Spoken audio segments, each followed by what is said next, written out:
Once again, it's a beautiful morning and you're welcome to the AM Show. It's now time for us to do the news. In our very first story, the national chairman of the NDC, Johnson Asiedu-Nketia, has waded into the 214 million losses incurred by the Bank of Ghana under the Gold for Reserves program. According to him, the politicization of the losses sparks of desperate attempts to smear the government with fabricated scandals. Kwame Yanka has more from the 44th commemoration of the 31st December Revolution in Ada. The 94th anniversary commemoration of the 31st December 1981 revolution at Adan unfolded in two main parts. The first segment featured lighting of the perpetual flame, symbolizing reverence for fallen heroes, fidelity to the founding principles of the revolution, and the enduring resilience of its ideals. This was followed by laying of wreaths in honor of those who sacrificed their lives for the revolutionary cause. Professor Jane Nana Opokwajiman laid the first wreath on behalf of the people of Ghana, followed by representatives of security services, cadres, traditional authorities, market women, fishers, among other groups. The Member of Parliament for Korle Klottey, Dr. Zaneto Ajiman Rawlings, also laid the wreath in honor of the central figure of the 31st December Revolution, the late Flight Lieutenant Jerry John Rawlings, who was also the founder of the National Democratic Congress. The second part of the event featured speeches reflecting on the legacy of the revolution and Ghana's current socio-political landscape. In his address, NDC National Chairman Johnson Asiedu-Nketia criticized the New Patriotic Party over deliberate attempt to taint the government with scandals, including the $240 million loss. The government is earning widespread commendation for its clean record, having so far avoided any major scandal in its first year.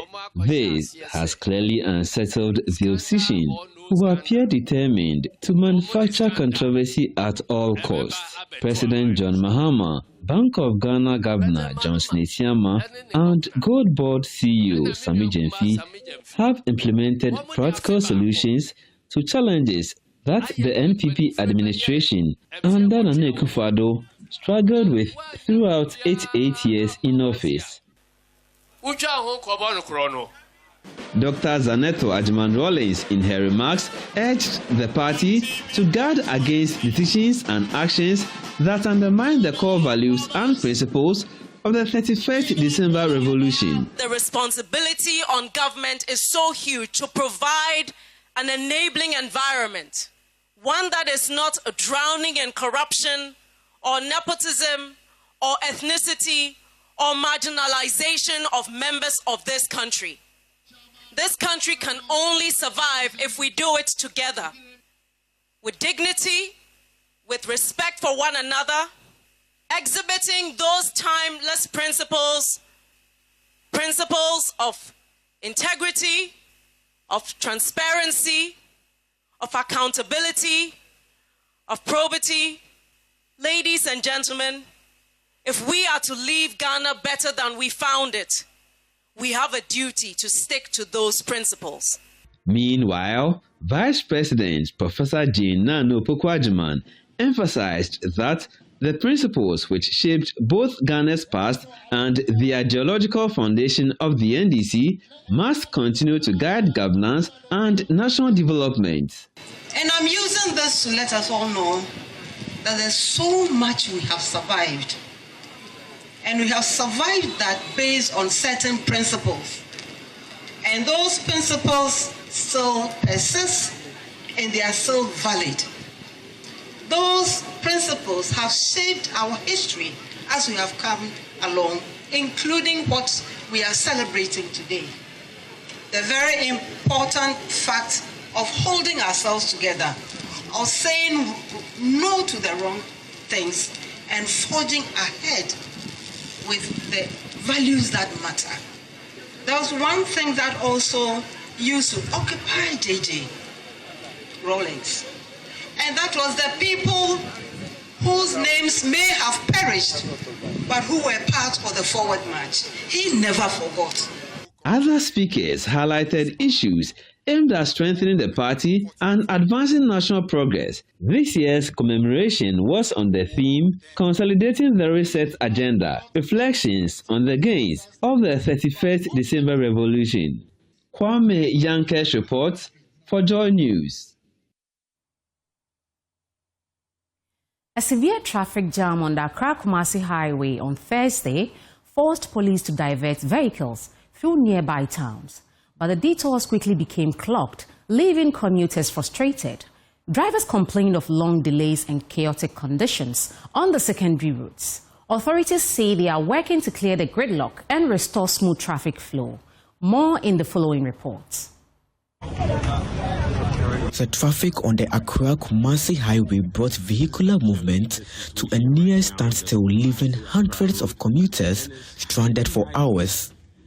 Police at the scene diverted traffic through alternative routes, directing vehicles through towns including Amunua Praso and Amanfukrum with the intention of reconnecting motorists to Nkoko. But the relief was short-lived as traffic volumes increased along the bypass routes.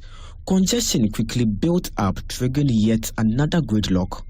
Vehicles crawled bumper to bumper, with some motorists forced to switch off their engines as tempests flared and travel times doubled. Frustrated commuters say the lack of advance notice and limited road capacity along the diversion worsened the situation, turning what meant to be a temporary solution into another traffic nightmare.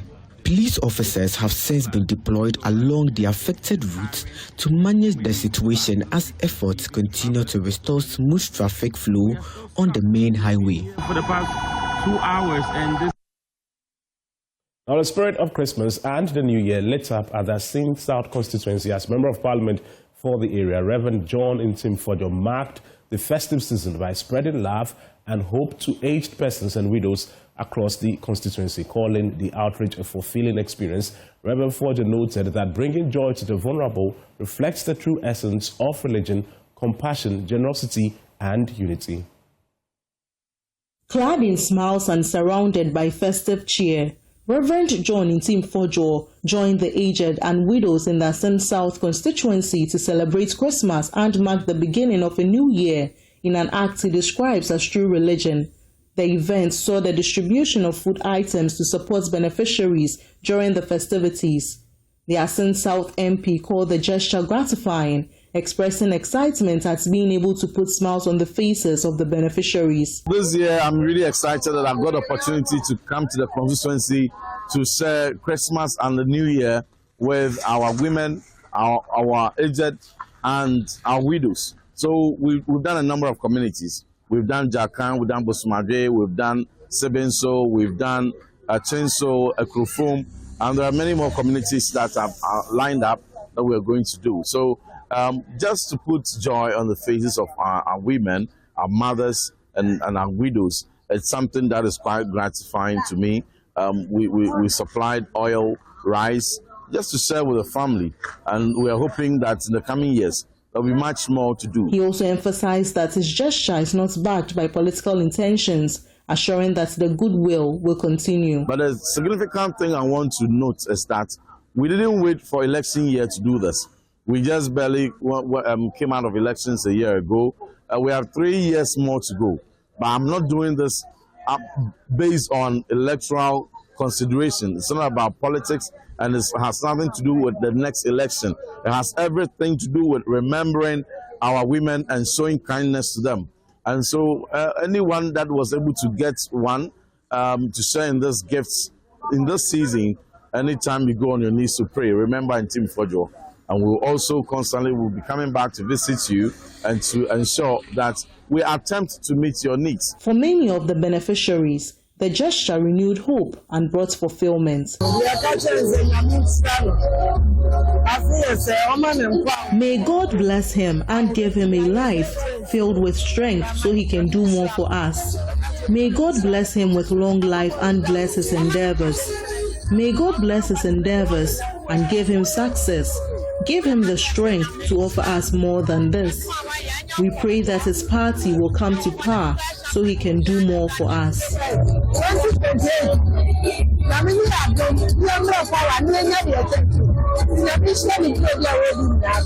From Asen South, Abigail Lisol reports for JoyNews.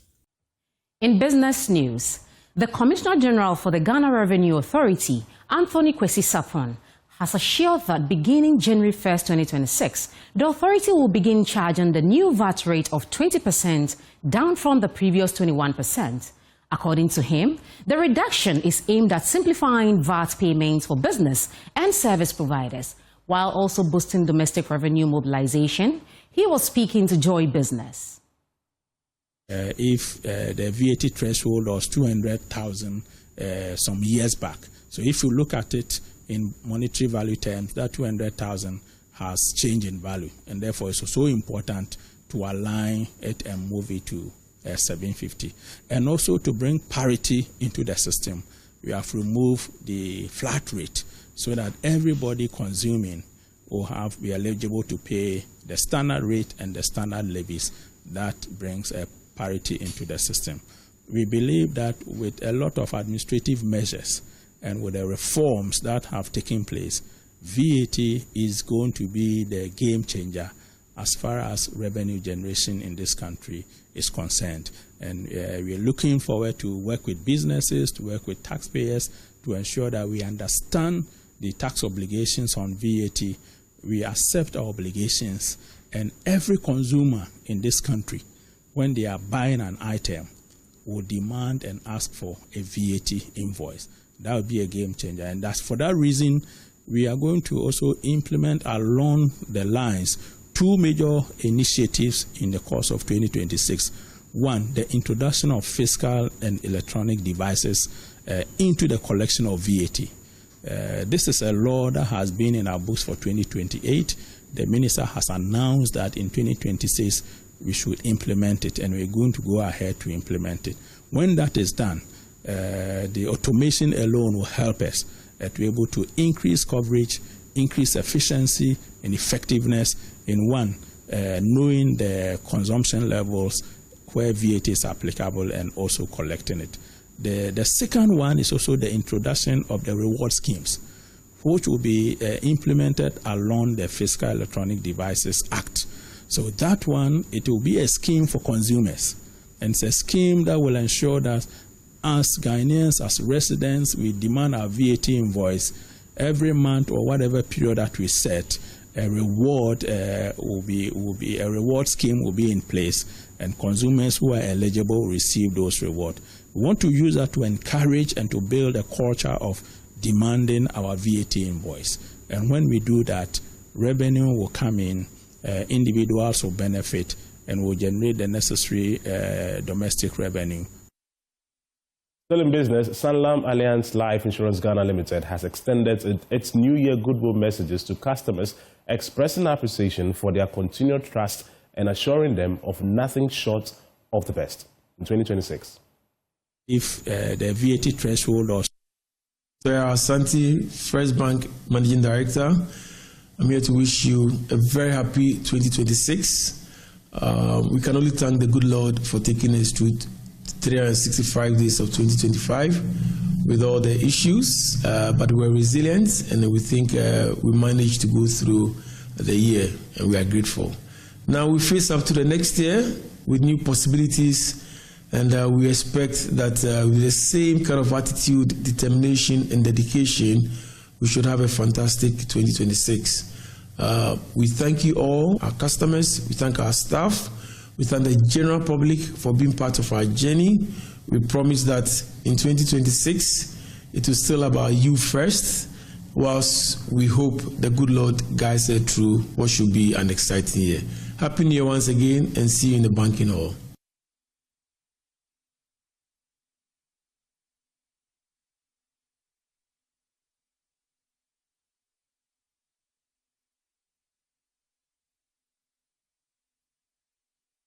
My name is Tebia Benamed. I happen to be the CEO and country lead of Sanlam Alliance Life Insurance in Ghana. Today is 365 days of the year 2025. I am very excited to witness today, and I use this opportunity first of all to appreciate our customers, our partners, and especially multimedia group for the collaboration to drive financial education in Ghana.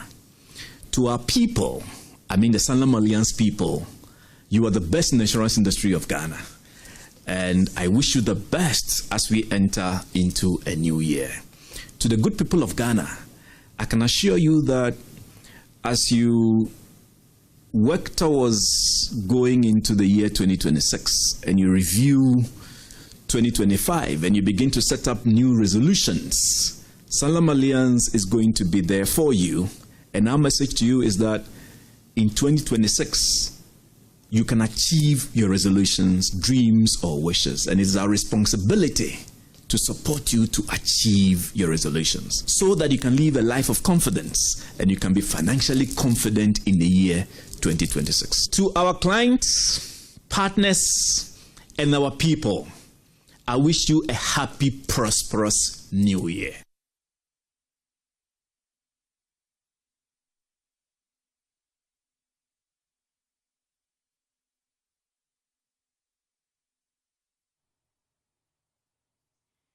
And that's all for the news. Up next is Sports Tuesday.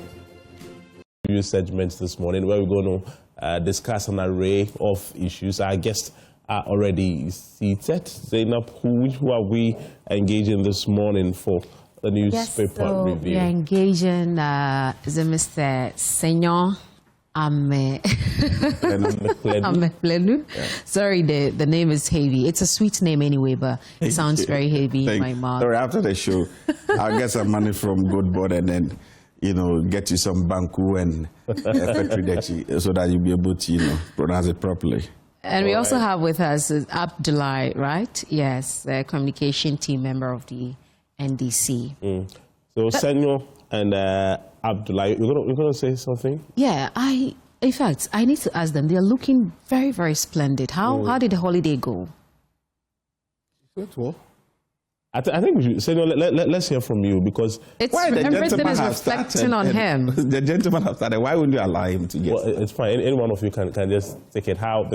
If we're not he's in government, so let him speak. So how's the holiday been? It's been pretty cool. I've been resting at home on my knees praying to God to, usher us into a year that we will not see more of our people being dismissed from one institution and the other. Beyond that also, I've also been trying to go through what I would want as my resolution for the year. It's been a fantastic one. I did not partake in the jamboree that went on from one place to the other in terms of, how do you call it? 30 December? 30 December. I'm not a fan of those things. So I will say that pretty well it's been good. I used it to probably be with my God in, seeking his presence as we enter into the new year. So pretty well, that's what I've done throughout the holidays. But I think we are still enjoying the holidays. Yeah, of course. I mean, this is only the second day of January, so exactly, we are still basking in there. So maybe, I don't know, maybe if by God's grace there's some money that will come from the $214 million losses, maybe I will also be able to, celebrate it because I don't have cash. So, like I said, since I don't have cash, I'll decide to be in the presence of God. Abdullah, let's hear from you too. How has it been? Of course, I think the festivities started from somewhere the 20th of December. That is when we were all zooming into the Christmas period proper. Today is day 2 of January. How has it been so far for you as well? Alhamdulillah, so far so good. We've enjoyed our Christmas. Trust me. Rainfall, goodness. Everyone is so happy. No tension, no stress. Everyone is happy because if you go to the market from 20th, you can't breathe. One is buying a lot of things.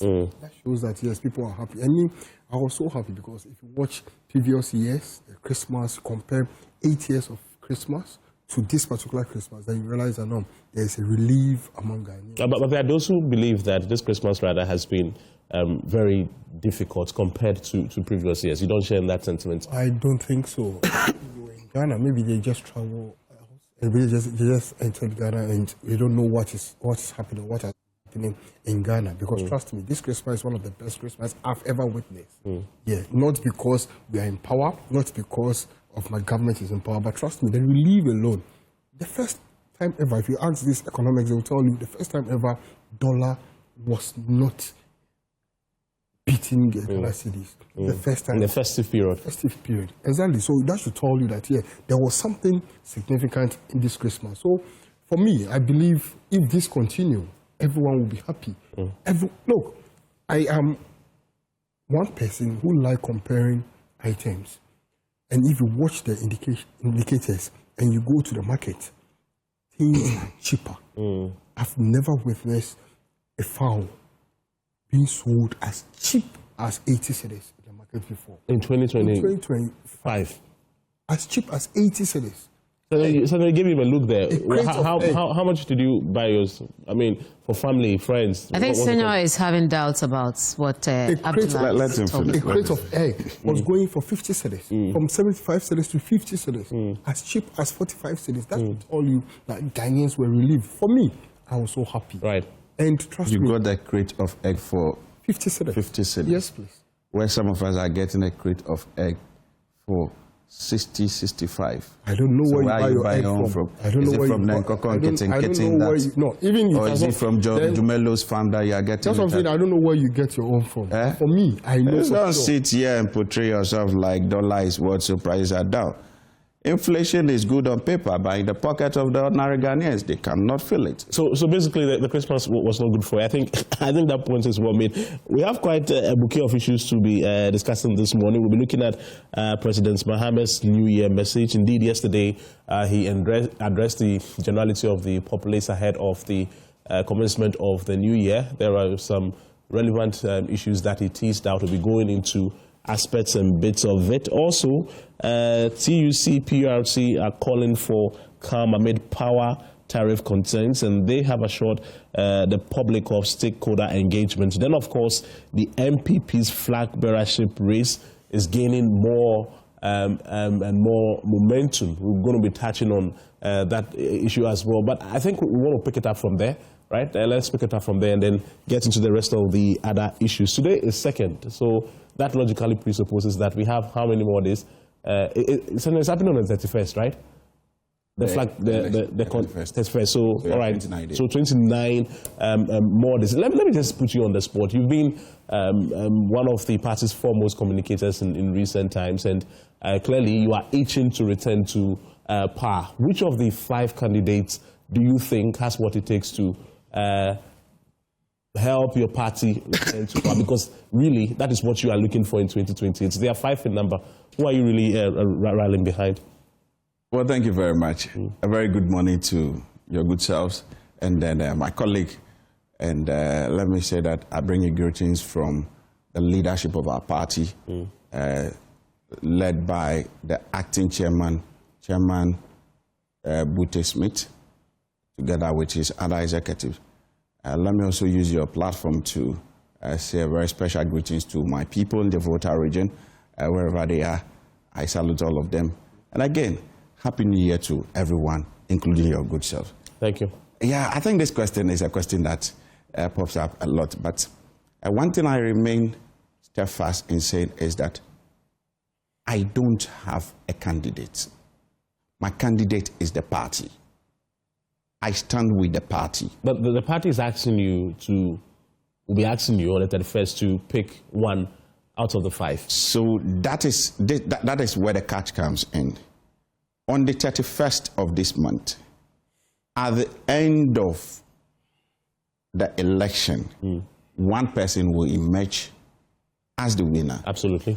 And whoever that the delegates deems it fit that deserves to lead our party to win the 2028 election, I, Senyo Amekulenu, I will stand firmly, resolute in supporting that person. Because as it stands now, I remain a youth servant who do not want to jeopardize with the rules of the party. Are you a delegate, if I may ask? Yes, I am a delegate. So that means that Zainab, clearly he's going to be voting. Definitely, because I will be voting. If you are a delegate, yes, you'll be voting, right? Yes, I'll be voting. So definitely you should have your preferred candidate. As it stands today, I have been trying to, go through the messages of all the aspirants. And I can tell you, I have sought the face of the Lord during 31st of December last year. And the Lord has told me clearly that, wait, my son, I will tell you who will lead the party on the 30th and then on the 31st. You would vote for the rightful person. So I am not worried at all. Then it means you've not decided yet. I have not decided. Like I said, we have few days to the election. I told you that last year, 31st, when I did my crossover, I actually seek the face of God. Oh Lord, we need a leader who will be able to help us win power 2028. And the Lord told me, do not be worried. Wait until 30th of January. I will show you the direction as to who will lead the party. That's what the Lord told you. That is what the Lord told you. So when should we wait for this decision to be made, final decision? Even if I have made my decision as to who I want to vote for, that is between me, my God, and the Lord. I'm interested in something. Yes. Before God spoke to you, this looks like a very vivid spiritual encounter that you had. But before that spiritual encounter, who were you rallying behind? Before God asked you to wait and... I have never rallied behind anyone. I have been with the party. I have been with the dictates of the party. If you remain a servant of the party, there is no need for you to go out publicly to say that this is who you are supporting, this is who you belong to. What if God reveals to you that, okay, my son, I don't think you should vote for either of them? What do you do? If that is the will of the Lord, let it happen. Then I will decline voting on the very day that we'll be voting.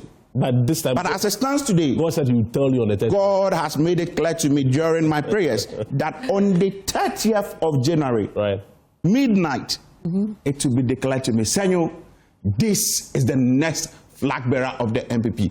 Go vote for him and even talk to people in the queue to support him. Question, just before I come to Abdulai, if the one God, asks you to vote for, it's not the one who emerges victorious, what are you going to do? Maybe God tells you that go and vote for candidate A. At the end of the day, it's not candidate A who wins. What will happen?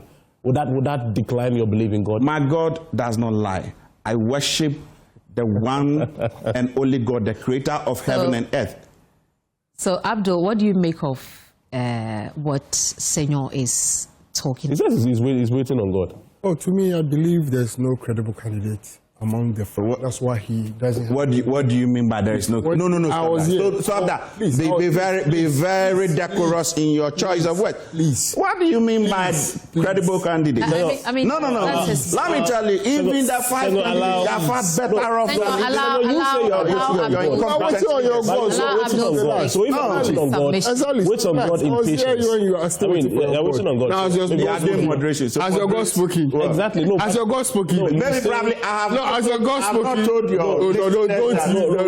three of you over here, you all belongs to NDC and you want to mash me. But let me be very clear with the three of you. Once you are from Ministry of Lands and Goat Board, and she is the PRO for Goat Board, and he works with Goat Board, let me assure the three of you. I will never have your way on this show. That is what people want to do on this show. So you people must be clear, because once I'm sitting here, my Lord is speaking to me that be mindful of the three gentlemen here with you. But Senor, I told you earlier, I am not wearing my political cap. Let's continue. I am only saying that you guys do your moderation without political colors. That's okay. You are not just an ordinary person. You are a very big person. You are matured. And for all this while, you've campaigned, and you've not made a decisive decision. And you are waiting for the Lord's voice. That means there's something around the five people. Because for me, if those five people were competent enough, by now you should have a candidate. Well, maybe he has a candidate, but he still wants the endorsement of the Lord before he takes a final decision? There is no maybe and no Lord. The old Lord will allow you to endorse any of these 5. None of them is credible enough for Ghanaians to. So, for me, I believe in one thing. God that he's waiting for should help him decide the best. Because whoever come out of that place is likely to lead Ghana. And for me, we only pray that his Lord will give him the better choice. But where I'm sitting, out of the 5, no credible candidate out of them. But they're also saying that the NDC is not very comfortable with the possibility of Dr. Bawumia emerging, because they think that if Dr. Bawumia emerges, certainly it's going to thwart their aspirations in 2028. Do you really share that fear within the quarters of the NDC? Not at all. Who do you think when he was even in power, he had how many percent? 38%. No, it's not 38. On record, it's 41. So 41% when he was in power. Imagine in being opposition. How hard will it be? Look, let us be clear. For me, Bawumia himself is not. If I was to be Bawumia or anyone around him who advises him, would tell him that he should just retire from politics. Because one, he can never in any way match any of NDC candidates. Because this was so who among the 5 do you think can match any of the NDC's candidates? Per your own discretion. As for the 5, no wonder he couldn't choose any. Because trust me, none, no one. But definitely one will. Oh yeah, so at least. Oh no, I think out of them, I don't know whoever. Because if you combine all the 5 together, they don't match any of our candidates. Because right, we get that. It's perfectly said. But then, definitely, a winner is going to emerge. Yeah. And if you really scan the atmosphere, definitely you know somebody has a potential of emerging as the flag bearer of the MPP. Out of the 5. So, per your own discretion, who do you think has the potentials? None of them. Oh, but definitely one will emerge. Yeah, none of them. I don't see any. Then that means you are not really certain about who you think will win the flag bearer. No, for me, I don't know, because the authority is backing Bawumia. So definitely we know for sure that he's the only one that they will bring. Because no matter how, all of them are supporting him, the system is supporting him, the system is they've made up their mind that no matter how they are bringing him. So for me... No, but recent polls also indicates clearly that Kennedy Japan can also not be taken out of the conversation. You don't share in... The system that has been designed. The system that has been designed. The reason why they are even going for vote this particular month is all orchestrated to support one particular candidate, which is Bawumia. They want him to win, no matter how. Don't forget, they've just changed from bottom up, bottom. If you remember, they are bottom up. This is not what their constitution says they should do, but they have to go and sit down, orchestrate a system that will help Bawumia come. So for me, I don't believe there will be one candidate who stands off among the 5. No credible candidate. Simple put, Bawumia is not. Look, I always use this word. Bawumia, no matter how you wash him, no matter how you purify him, no matter how you pray But just to be fair, he is someone who cannot come to Ghanaians and tell Ghanaians that, look, vote for me. Because why? This is someone who said he's an economic desire, who comes and tells you that $1 to 4 cedis was the very bad mismanagement of the economy, and he is coming as the desire to come and save Ghanaians. Before leaving, he has to take us to 17 cedis. But this is who he was. To be fair, Dr. Bawumia was not the president of the Republic. Though, yes, perhaps he was the leader of the economic management team. At best, his inputs were advisory, and so you cannot heap all the blame on him. No. He was what? He was, even though he was leading the economic management team. He was the one telling us all the street words, lectures upon lectures that and don't forget, His Excellency Danado told us point blank that, look, this is someone who is coming to change the economic fortunes of Ghana. That's true. So he put all his trust in him. That's true. But fast forward, he told us that, he was only the driver's mate. So I'm saying, shouldn't we cut him some slack and then give him the opportunity to finally get in the proper driver's seat? This is a mate who learned from a driver who messed up the economy. What are you trying to tell me? This mate is powerful, learned from bad leader, learned from bad economic management team. How on earth would this same person come and transform Ghana? Oh no. Sakra, let's come to the NDC's backyard and then we'll go to Senor again. Yeah. I saw he was making some. Yes, notes. I mean, just before you make those notes, maybe it's too early to call. But while we're talking about the possibility of those who could lead the NPP, what's happening in the NDC as well? We hear a lot of names. Coming up. Have you made any decisions yet, or it's far too early for you to get into that? Currently now, all we are doing is to support His Excellency John Dramani Mahama to achieve the best, and so far so good. We are just expecting the next 3 years that he will give us all the promises that he has given us, because Ghanaians are still waiting for a lot of promises that we gave them. We have achieved few.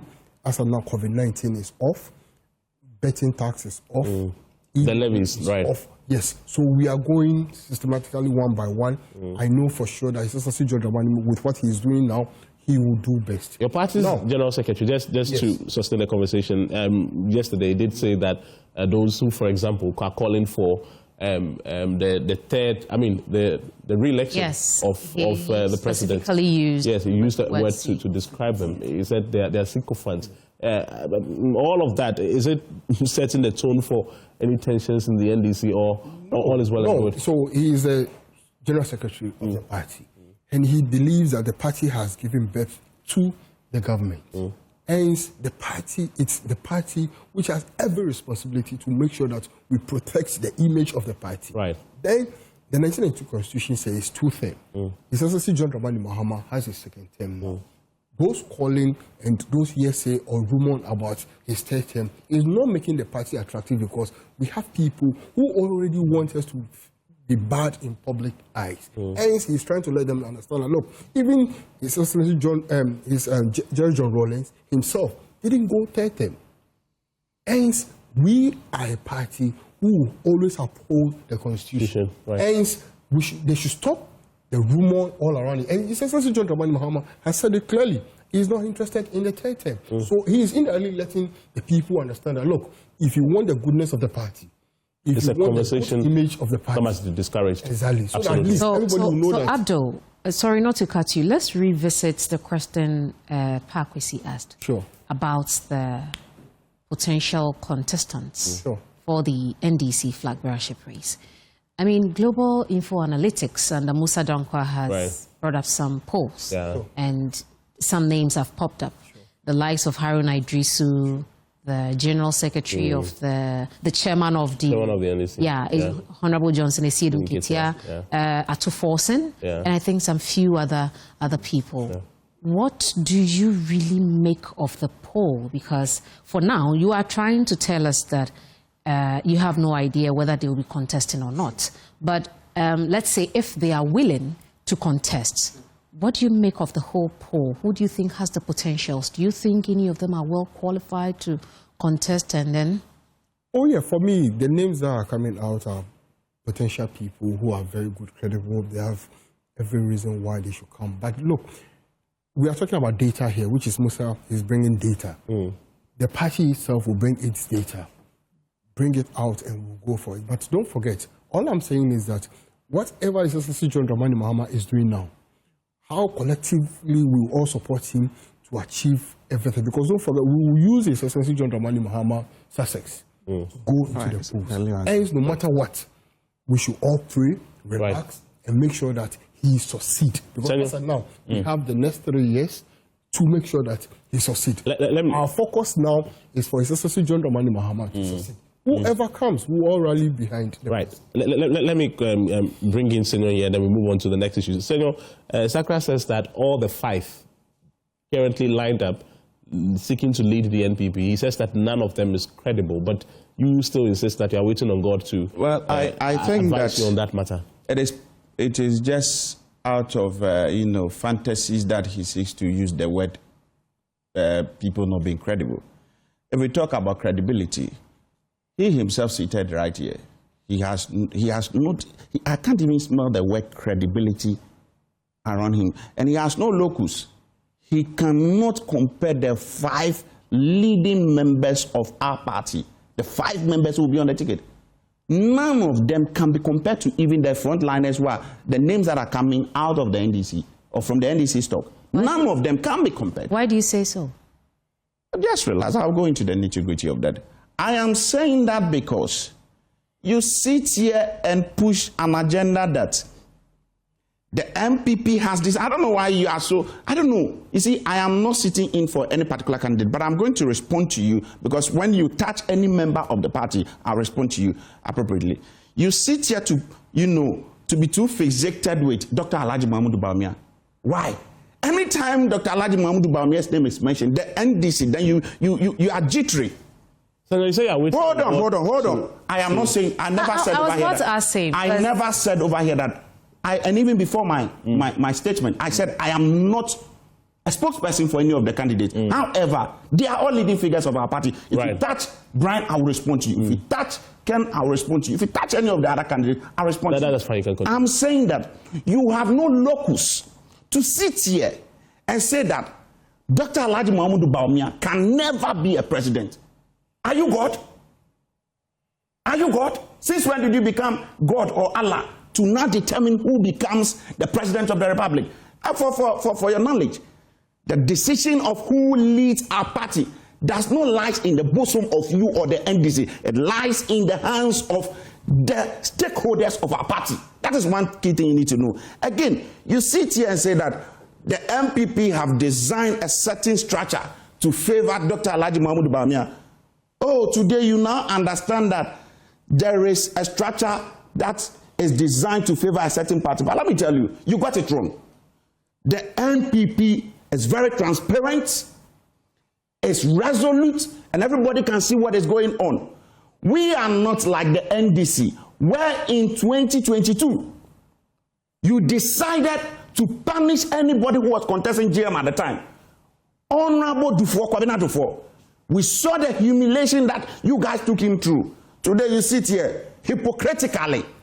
You are not even ashamed of yourself. Then you want to tell us that the NPP has designed a certain scheme for Dr. Please, Dr. Alhaji Mahmoud Bawumia, I want to believe that he and his team, they are campaigning on their own strength. But son, hold on, don't interject me. Please hold on. No. When I'm done, you come in. When I'm done, you come in. Please hold on. It's an additional question. In fact, there are even some of the 5 who believe that the system has been, designed to. Those are their opinions. They can hold their opinions. But I am saying that you speak for all 5 of them. I am saying that when he speaks to touch any individual, as far as the 5 is concerned, I respond to you. Yes, and I'm saying that among those 5, you are a host. No, you are a host. Don't pretend to be a panelist. If you want to be a panelist, then come and sit here. Hold on. Who is taking? Am I taking from him or I'm taking from you? He is on the floor, so allow him to moderate. Then that's the problem. You guys should, host this show with some sort of decorum. Why are you agitated? You said I am agitated because the 3 of you think that I am that person that you can just bulldoze your way. No, you will not get it. Nothing like that is happening. Hold on. Who is asking the question? Let's allow Senor to flow. He should just. But I have a question. You or she? I have a question. So let me finish. Hold on. This is the question I have. No, you are rejecting me unnecessarily. I'm not doing that. You said. I'm not going to take that. No, listen to me. When I'm done with what I'm saying, then you come in with your question. Thank you. Now, you sit here to portray that the MPP got 38%. No, we corrected that for. Hold on, no. I don't need your correction. I want to put him to street proof. Prove to me. Go to the Electoral Commission website and show me the data that tells that the MPP got 38%. In Ghana's history, the person who actually got or was flogged with the heaviest defeat as far as election outcome is concerned is your president. In 2016, what was his percentage? In 2016, what was his percentage? It was 34%. You sit here and want to say, it wasn't 34%. Please. When I'm done, you can bring your facts out. No, but whether it was to, but I'm telling you that Bawumia had 41. John Mahama in 2016 had 44. I just think I am telling you that he is the worst we have ever had. That has happened to us as far as election victory is concerned. So you don't have the temerity or the guts. I guess you're taking inspiration from the fact that. Please, Zainab, kindly relax. When I'm done with him, you come. You guys cannot be. We are not in Mankalanta where you just train questions. Show some sort of professionalism. You claim you are our host, so show some in the journalism ethics. You don't throw questions by heart. You put up some sort of professionalism. So please take that. Now, I'm saying that you don't sit here and claim that the MPP got 38%. It is wrong. These are the usual propaganda that you guys, you've been washed with, and day in, day out, you want to be on the fence and be speaking that chorus. Please, get to your books and learn. You have an economy to manage. And you sit here again to say that Namado actually protected Dr. Alhaji Muhammadu Bawumia, and he came, and today he's no more the economic wizard. But have you forgotten? Dr. Alhaji Muhammadu Bawumia, the first ever vice president, that today he's on record. Please, stop this. No, this continues. He's on record to be the only effective vice president. He pushed for one intervention, which is digitalization, that your president even attested to that. It is helping him as a president. That you sit here and you are singing Ayampia to all of us. What are you telling us? What are you telling us? You want me to tell you who I'll be voting for because you have failed to even identify any credible person from your party so far who is coming. Abdulai, respond in 30 seconds. And let's get to the president's New Year message. That is what I want you to understand. You don't sit here and just sing I am Pierre like that. Thank you. All right. So 30 seconds and we get to the president's New Year message. He was trying to lie to Ghanaians by saying John Dramani Mahama, His Excellency John Dramani Mahama, had 30-something%. On a fact, it is 44.53%. So, but do you also agree that you lied? So, did you also lie? Did you lie? Tell the public, they are watching you. Did you lie when you said MPP got 38? Did you lie? I'm like 30 seconds. You see your hypocrisy? On record. You see your hypocrisy? You still have 30 seconds. On record. You see your hypocrisy? Yes. This is your usual rhetoric. Madam, I've told you this. Don't do that. Then, okay. Then don't do let's that. allow when Abdul it's done, then you can ask the question. Allow Abdul to flow. You were Abdul here. Flow. You even insulted my integrity, credibility, and stuff. I was. When you were insulting the credibility of my leaders, members. Senor, please. You see, I was so mute. So just relax. It's not about shouting. Shouting will never. With all your shouting, 41% or 42% that you are talking. Today, it's good you're admitting it. It's good you're admitting it. See, the reason why we always talk about the Electoral Commission and the falls around it is just because of these figures. Because changing figures, bringing 38, bringing 41 is the reason why we are where we are. You understand? So let's put that aside. On record, the abysmal performance ever is Bawumia, who has 41%. So if you can't compare 41% to 44%, so don't tell Ghanaians that His Excellency John Dramani Mahama had the bad record. No, it is never true. His Excellency John Dramani Mahama had 44%. And look, as I was saying, no matter how you shout, no matter how you protect whoever you want to protect, because you are here, definitely we all know who you are supporting right now. He said he's waiting on God. Please. He said he's waiting on God. No. Retract that statement. To be fair. Retract that statement. Stop that word. Retract that statement. I will not retract. You are here and you support it. Whatever you want. Everything shows that you support your opinion. We are muted. That is your opinion. You are here supporting that is your opinion. Clearly, you can't deny it. I represent the party, but when you touch one, you will touch all. I speak for everybody. Allow he was quiet when we are quiet. Doesn't mean anything. Look, we are here. When Kennedy Japan said it that look, the system is favoring one person, and that is why we're here. Brian Chopo said it. We're here. All of them said it. What are you talking about? And it's on record. It's on record. Why are you talking? It's like you are talking as if we are not in Ghana. We are just coming out of the moon. And so when I sit here and you tell me that Dr. Bawumia is you to shut up and listen to me. Let's talk. You don't sit here and make Dr. Bawumia you have targeted the man. Let's hold on. Stop this. The three of you never have your way. I'm telling you. Let's hold on. He's representing God. He's also ladies and gentlemen. And so, the argument. Thank you. Heated. Very resolute. Thank you very much. We are moving to the president's. We are moving to the president's New Year message. That's fine. That's fine.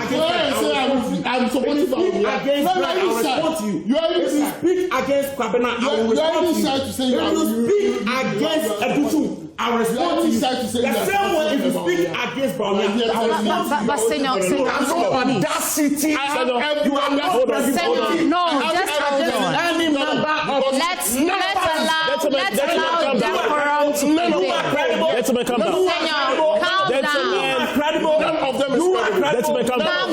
Calm down. Which one? Calm down. Abdulai is fine. Abdulai, calm down. Calm down. I understand. You have no gas to speak against any of the five. At this moment, I think you have to allow. To compare them to any of those names popping up in your party. Come on, you guys. None of them is right. I'm not saying anything. We've seen them before. We are now to delve into the other aspect of the don't touch any of the five. It's time for us to delve into the other aspect of the conversation. Yesterday, the president of sitting here. Yesterday, gentlemen, calm down. Gentlemen, calm down. Right. We're moving into the next story. Yesterday, we had the President of the Republic, His Excellency John Dramani Mahama, who addressed the country in this new year 2026. So we're going to listen to the President and then we'll come back. Citizens, as we stand at the threshold of a new year, I come before you with a heart full of gratitude and renewed determination. Tonight, as families gather across our beloved nation, from the shores of Keita to the savannah plains of Bolgatanga, from the forests of the western region to the vibrant streets of Kumasi and Accra, I extend my warmest wishes to every Ghanaian, wherever you may be. A happy new year to all my fellow citizens. Exactly 6 days from now, we shall mark the first anniversary of the sacred oath I took before God and country. It was a solemn commitment to reset Ghana and build together the nation we all deserve. I can confirm that the promise of renewal we made was not mere rhetoric. It was a covenant, and we have begun to deliver on that covenant. 1 year ago, we inherited a nation in distress, an economy on its knees, unemployment crushing our youth, infrastructure crumbling, public trust eroded, and hope dimming in the eyes of our people. We're told that the recovery would take a generation, but I knew something our critics did not know. I knew the resilient spirit of the Ghanaian people.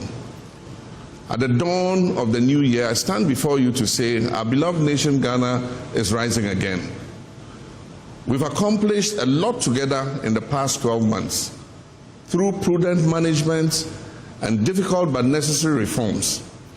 We've reduced inflation from the distressing levels above 23% by the end of 2024 and are hopeful to end 2025 with inflation at single digits of just above 5%. We have achieved relative currency stability and on track to be ranked among the best performing currencies in the world for 2025. We're accelerating economic growth and creating more opportunities for our young people.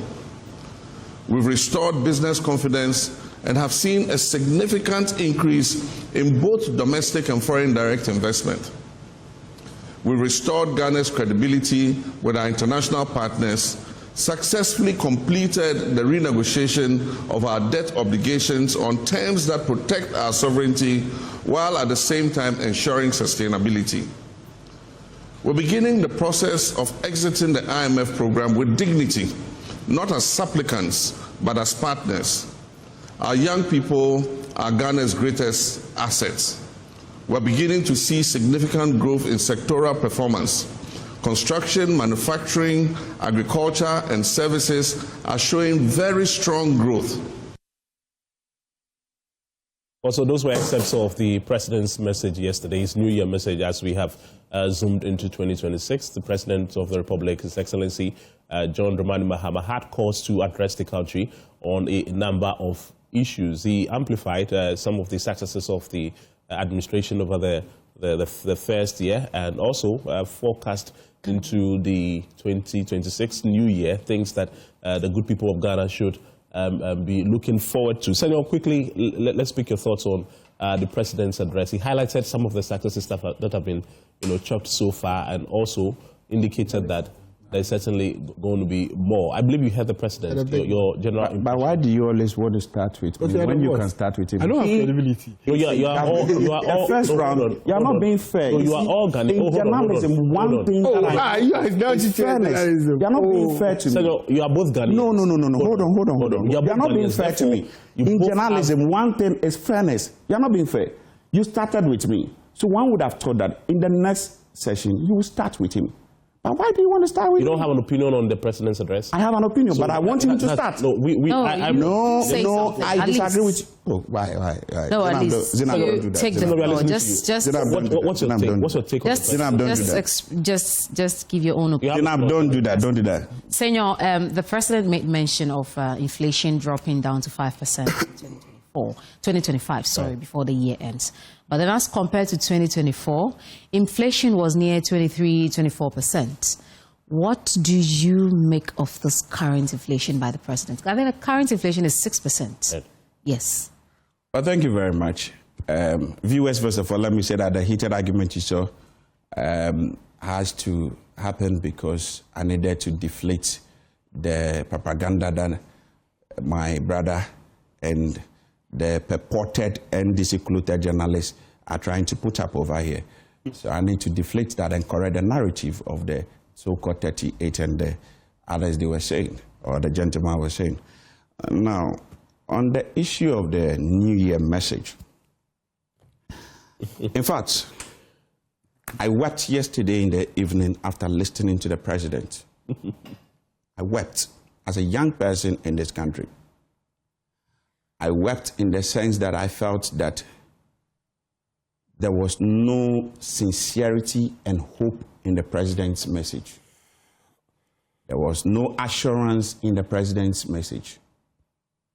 And I picked few thoughts which I'll be speaking to. I keep repeating that 3 minutes. I keep repeating that governance cannot be resorted to pseudologia fantastica, where you want to choose where to lie, where to pseudologia fantastica. What does that mean? The meaning is in my context. What it simply means is that fantasies, deceptions, and you can continue with it. So I'm saying that governance cannot be resorted to pseudologia fantastica in the sense that the president came yesterday to portray to us that he was a sincere leader. He was a leader who cares so much about the welfare of the people. Talk about the 6.3% of inflation rate. They are good at mentioning, we've reduced this, we've reduced that, we've done this. Inflation is very good when it comes on paper. But in the pockets of the ordinary Ghanaians, ask yourself, how many people were able to celebrate the Xmas? There are people from Golokpati in the Volta region, Keta, Anglogan, Jalukope, Bole Bamboy, Abra, and the likes.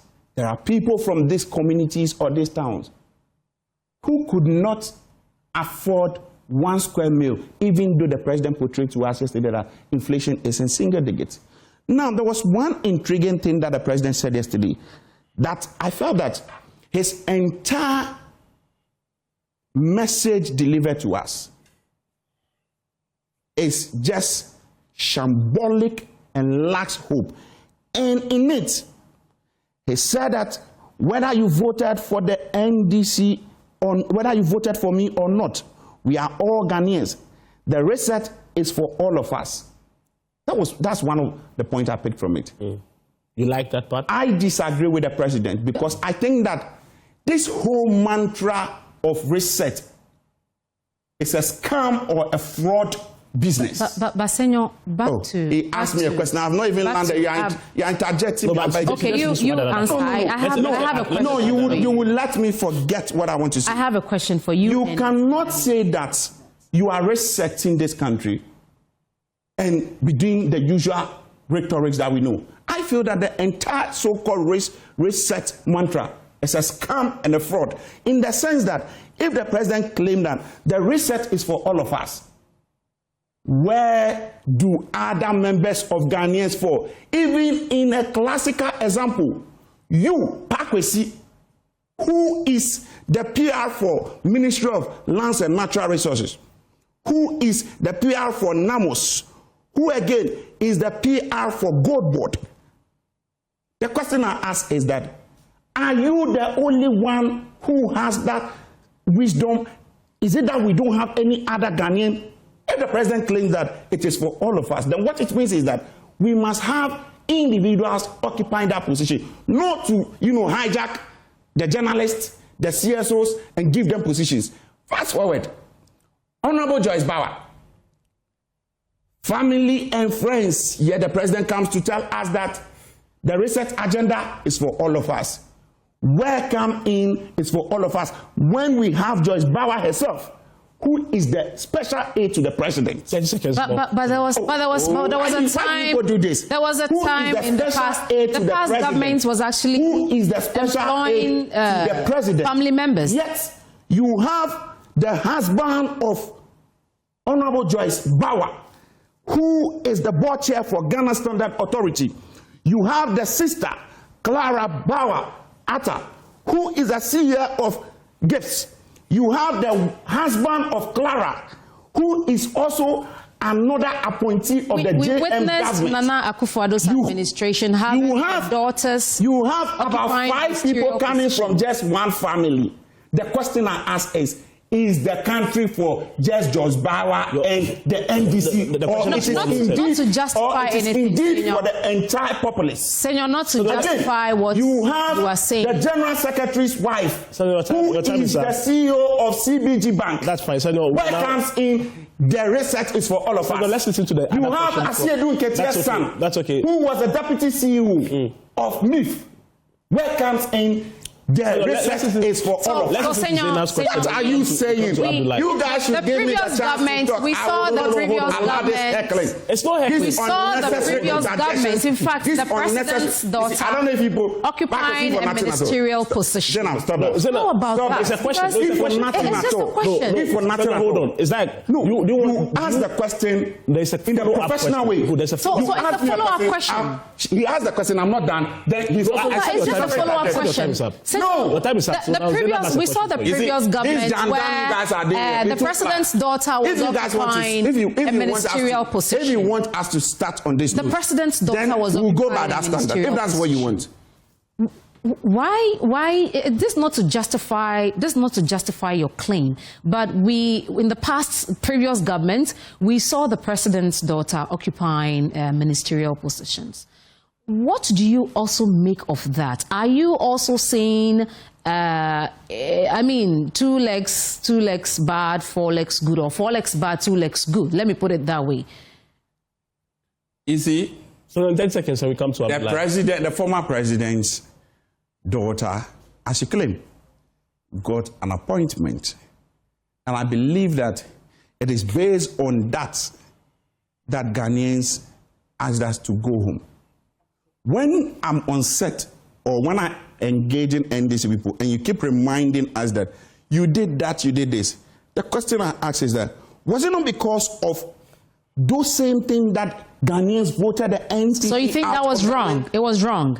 If something that you Zenab, who is a PR for gov't, a member of the NDC, who criticized us when we were in government at the time, today, you nicodemously come back. Was there a time you criticized the president for appointing his daughter? Insensitivity on your part to now tell us that the very things you criticize, you now have the dust. Was there a time you criticized the president? Was there a time you criticized the president? Is that what you mean by research for all? Is that what you mean by research for all? Was there a point you criticized the president? You guys should be ashamed of yourselves to be defending this unnecessary appointment. I think the question has not been answered. Was there a time you criticized the former president for appointing his daughter? Of course, I have done that. On this platform? On this platform? Maybe not on this platform. Other platforms? Yes, I have done that. I have criticized why the president then will appoint the daughter as member of the tourism, authority. So what do you sit here to tell me? That because Namado appointed a daughter, so Joyce Bauer and the entire 5 families, they are the only Ghanaians we have in this country. Your research means that family and friends. That's what you want to tell me. You should be ashamed of yourselves. Abdulai. You promised Ghanaians heaven and earth. Abdulai, the last thing there's one thing. You see, the president said something which you will like. The president said something which you like. The president said what? We shall intensify the fight against corruption. Every CD that belongs to Ghanaians must be accounted for. Right. Then the question I ask is that why is the NDC shaky when Ghanaians and other meaningful people are asking Sammy Jeffy, your boss, to account for the $214 million loss that he got recently? Why are Ghanaians? 214 million losses that came out. That he is singing, all sorts of, he's writing all sorts of. How did gov't come into the narrative? The president is asking that we should be, citizens and not be spectators. Was it specifically? Every city is accounted for. Was the law specifically targeted at gov't? Of money to work with. When you are giving money to work with. So I think your time is up. No, your time is up. She asked a question. Abdulai, when you are giving money to work with, was the law specifically targeted at gov't? Was the law specifically targeted at gov't? It has a link between gov't and go ahead. DOG. Why? So who is accounting for the loss? Because IMF reports, we read that the loss was actually incurred by DOG.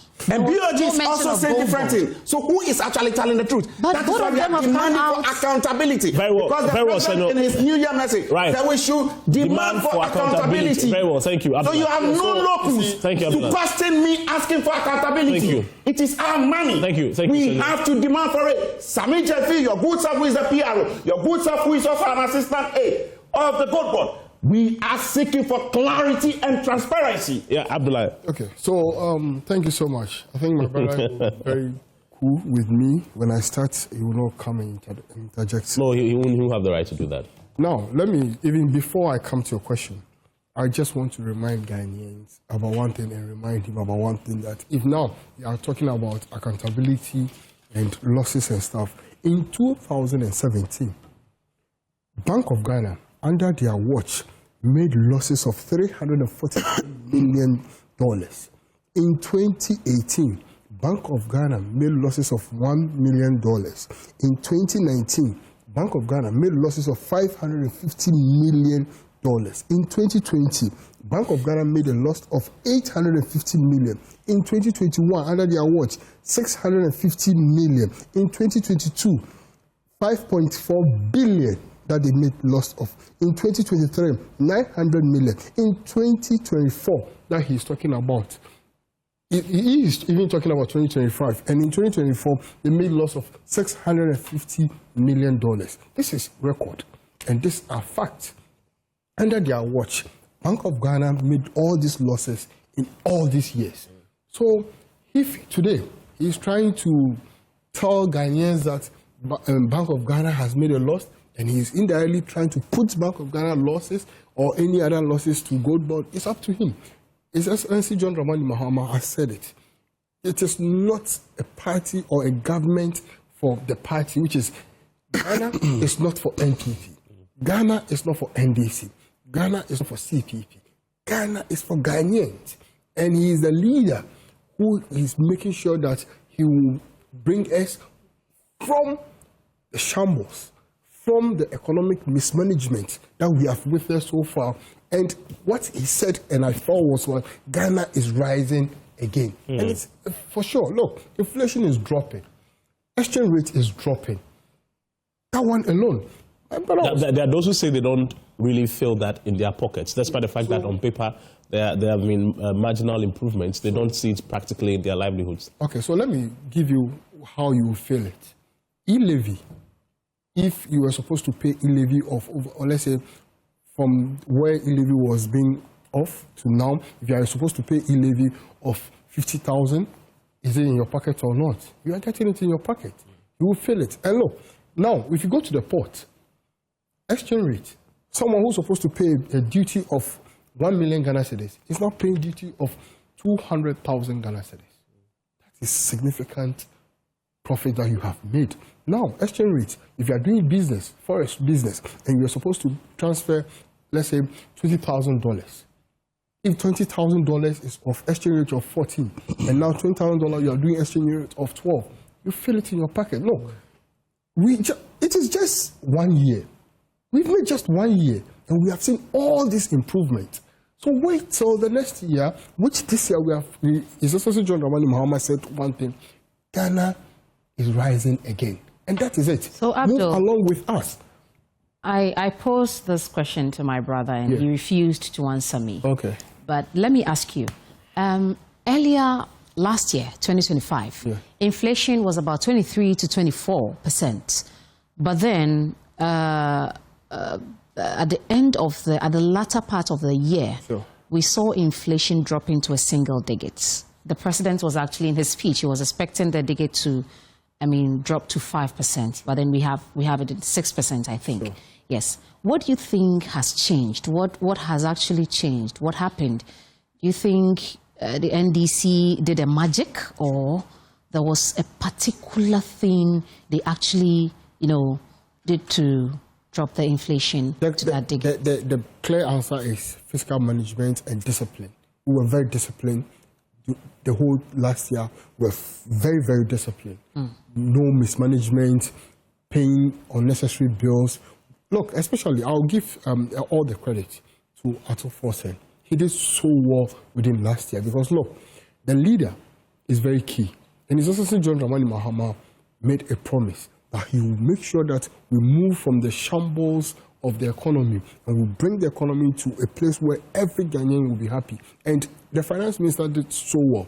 Look, at the port, he did one massive thing at the port that people normally siphon money or transfer money outside with the IDF system at the port. He did thorough investigation around it and make sure that before you even transfer any money from Ghana, you have to pass through due diligence, you have to pass through documentation, series of documentation. So if you watch, there was a time where importers were complaining that they can't transfer money because what we found out was that over $80 million were out of the country without proper documentation. Hence, the IDF system that he did investigation around came whereby when you want to transfer money or to buy items from outside, you need proper invoice, you need proper documentation before you transfer the money. And that one alone, that discipline alone, that management alone was so impressive. Now at the port, before you transfer any money, you have to go through proper documentation. At first, the banks were overlooking it. The law was there, but they didn't pay much attention to the law. Hence, all our forests, all our money was just going anyhow. But now, with that particular one alone, so you see, it is not a miracle. If it was to be a miracle, we would have seen all this miracle years back. But look, it takes men of integrity. It takes discipline. Sakra, I guess reach where we are now. Sorry if this is an interruption, but but fine. Just because you talk about the gangs, there are some Ghanaians who also feel that, within the realm of gangs and improvements, very little has been done with respect to oral recoveries. Sure. The concern has been that, oral came with a lot of pomp and pageantry. However, the outcome has been a bit retarded. Your reaction to that? Do you really think that oral is failing, as some Ghanaians think? Not at all. Oral is never failing. Oral was something that would bring discipline to the system. Oral was going to bring much more decency to the system. And look, people who cry and always talk about oral, I don't understand them. If you are not a criminal, if you are not a thief, you will not be scared of oral. You will embrace oral and make sure oral stays with us. What is oral? Operation Recover All Loot. It's been 1 year. Yes. Oral is not a witch-hunting institution. Oral is not a witch-hunting project. Oral is a project that will protect our funds. Oral is a project that will recover the loot. So it is not a rush. It is not a 100 meters run. It is a system. One, you need to investigate. You need to have evidence. You need to prosecute. So one thing about ORA is not just rush. So are you saying in a year, I mean, you couldn't do at least just one prosecution? Just one? No, you see, that's what I'm because you have just 4 years. If in the first year nobody is prosecuted, I mean, under the ORA project, it begs the question: what then would be happening in the remaining 3 years? If in year one nobody at all was prosecuted? The vision is not to prosecute. The vision is not to witch hunt. As I said, the vision is to be real. And look, if you accuse someone that, look, you have done A or you have done B, you need to prove beyond doubt. That is what ORA is doing. Don't forget, it was in phases. The first phase was to call on Ghanaians to bring information, call on Ghanaians to bring evidence. And the second was Attorney General to do the prosecutions, which we are in a stage where Attorney General is now doing such. Now, this year... He has been accused of firing missiles only in the media, but yet to drag anybody properly to court and have the person nailed. Is that a view you share as well? Every leader has a star. And I believe his star is one. Don't forget the very first day, I'll take note of what he said. He said, look, I am someone who Ghanaians have given opportunity to, and we have sent him to do a particular job. Right. And what he's doing is that he is coming to tell Ghanaians about this case. And when he finished from where he is sitting, when he finished, he will not answer any question again, than to go to court. For you to know that, look, this case, this is how far he has done his research. This is how far he has investigated the matter. Else he's going to court. He's just accountable to the people. That is it. That is his style. He's accountable to the people. So that you don't go and hear any hearsay. What he has done so far, he's telling you before he goes to court. The moment he enters the courtroom, he sees of talking about it. And that is a brilliant style. To me, I like it. And look, His Excellency John Dramani Mahama yesterday gave us hope, especially the youth. He said, look, we are not the leader of the future. We are the leader of today. His Excellency John Dramani Mahama assured us that there will be more employment this particular year. His Excellency John Dramani Mahama talks about the healthcare, the universal health coverage that he's talking about, infrastructure. We should be expecting a lot of infrastructure this year. And he has already told us that Ghana will be like a construction site everywhere you go. There will be roads, construction. And the big push, which is a $10 billion big push, will be invested into the country. Right. And the energy sector, he has given us an assurance that this is the time for us to have one of the biggest reforms in the energy sector. And His Excellency John Dramani gives us wrapping up than hope. The hope that, yes, we will do it. The hope that Ghanaians will be happy. Hopes that Ghanaians will have a leader. And His Excellency John Dramani Mahama told us clearly that he is not of the NDC, but is of Ghana. Right. Whoever comes on board, he will work with any of us. So hope is here. His Excellency John Dramani Mahama has delivered the hope. It is up to all of us to come together. But the only thing I take out of yesterday, what he said was, we the youth are the leaders of today. We should take the opportunity, seize the opportunity, and make sure that we make it. Employment, youth advocacy. Look, it is the basic of all. Thank you, Abdulai. Employment. And employment is the key in the 2026. Zainab, there was a question you wanted to ask, and I think now the road is clear for you to do that, while he also, in the process response, if he has any. There was a question to you. I actually asked Abdul, he's answered, but I don't know if my brother is still willing to answer the same question with regards to inflation dropping to a single digit, 6%. But I think you asked me earlier. No, you did not answer to that question. You didn't answer. So what yes, answer your question again. Answer your question. Yes, there's been an improvement as far as inflation is concerned, because earlier last year, we saw inflation rising to 24%. 23, 24, between 23 and 24. That is on record. And then at the latter part of the year, we saw inflation dropping to 6%. In fact, the president was expecting 5%, but we got to 6.3% of inflation. What do you make of it? What do you think the improvement, what has actually gone on for that inflation to drop to that single digit? Are you impressed as a citizen? Just give me your sincere opinion as a citizen.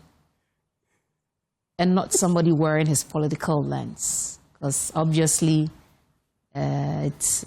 So no, we're waiting for you. Then you react quickly to Abdulai's comments if you have any reactions. Then we move on to the final issue on the belt. Well, on the path of inflation being reduced to a single digit, when you ask me, what do I make of it? Is that not your question? Yes. My response to you is that I don't know whether you people want to be glorified or you want us to go and display your inflation digit, which is, single digit in US, as the president did when he went to the UN program. But it's something to celebrate. To show that you are doing something, when in actual sense. So is it not worth So you don't believe. So I won't even conclude my sense. No, I just want to know, is it not worth acknowledging? When in actual sense, the single digit, we cannot feel it in our pockets. How? Are you seeing the prices of goods? When you talk about inflation, people are saying, why are you relating it to prices of goods and services? Meanwhile, the same group of people, including you, the three of you who are sitting here, years back. But the prices of petrol. Years back, you were, comparing inflation to prices of goods and services. Admitting without even seeing the reality. For me, I think that single digit is nothing but just fantasy that you are displaying. Right. React to Abdulai quickly and then let's continue. Now, to respond to Abdulai. You have just 2 minutes. Just 2 minutes.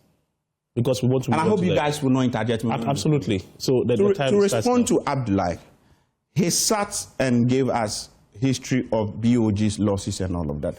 I keep saying that the MPP was booted out based on some of these issues. If the MPP was booted out based on the very things you have enumerated out over here, in common sense will tell you that you don't also have to glorify yourself when you are making losses. Are you now telling us that because BOG made losses, so when between Gold and BOG, when there is a loss being declared or being identified by IMF, and we are talking about it, we should keep our mouth shut because the money belongs to the NDC and JM, because it is their, pocket money. You have no right. We will talk about it. Interject, but no, Senor, you see, when you keep doing this, we were in this country when it's a follow-up. The previous government. So let me finish. So you just the previous government you do interject. Celebrated this mushroom journalism you are doing. A Kenke party for not going for aid at the IMF. So if you cannot compare apples to banana, because we are talking about the fact that we were booted out because we did not do well. Because of the Kenke party. Was it because of the Kenke party? Because of the very things that happened. Are you also telling me that you are repeating the losses and we should accept it? And even as this year, we are not lost. No, don't use the word losses. There's no loss this year. I hope Bank of Ghana has not made any losses. I hope that one is no, I just want you to clarify. I hope that Bank of Ghana has not made any losses. No, Bank of Ghana has not made any losses. I am telling you that there is no losses around Bank of Ghana as at now. There's no record of losses. So don't keep we keep making losses. So you still have your 2 minutes. Don't use that word. What we know is that Bank of Ghana has made losses all over this years under your regime. Under our regime 2025, Bank of Ghana has not. You are not putting. Why would you say no? I'm just trying to let you know. Let's go ahead. Let us set the record straight. Bank of Ghana has not made a loss in 2025. Right. So please. Okay. You have 1 minute more out of the 2 minutes. No. Are you there? You are saying no. Why are you saying? Are you the host? He's the host. You are saying no. Why do you say no to the host? Is the time you sat here and said BOG made losses. Official. The IMF report is saying that Gold made 214 million USD loss. Then which IMF? We are in Ghana, there's no official IMF. You see, why would you talk? Why would you talk? When I talk, then the PRO of Gold comes in to say that It is not Goldbot who is making any loss. It is IMF.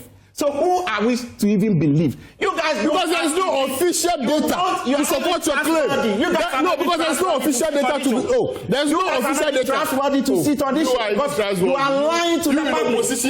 You are lying to the public because you are not even trustworthy. You cannot tell. You are exactly not who made the loss. The very company that is paying all of you. There is why you are not trustworthy.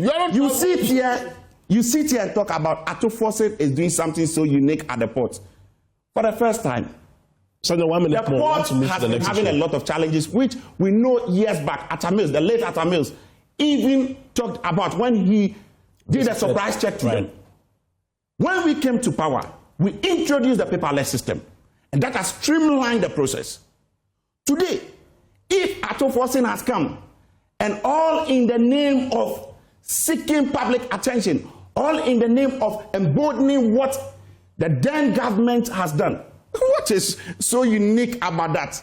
Again, so 30 you seconds sit more. 30 seconds more. We'll you sit here and say that Atufosin is doing so much, he's doing A, B, and Co. That is why the economy. You can also have the right to speak about.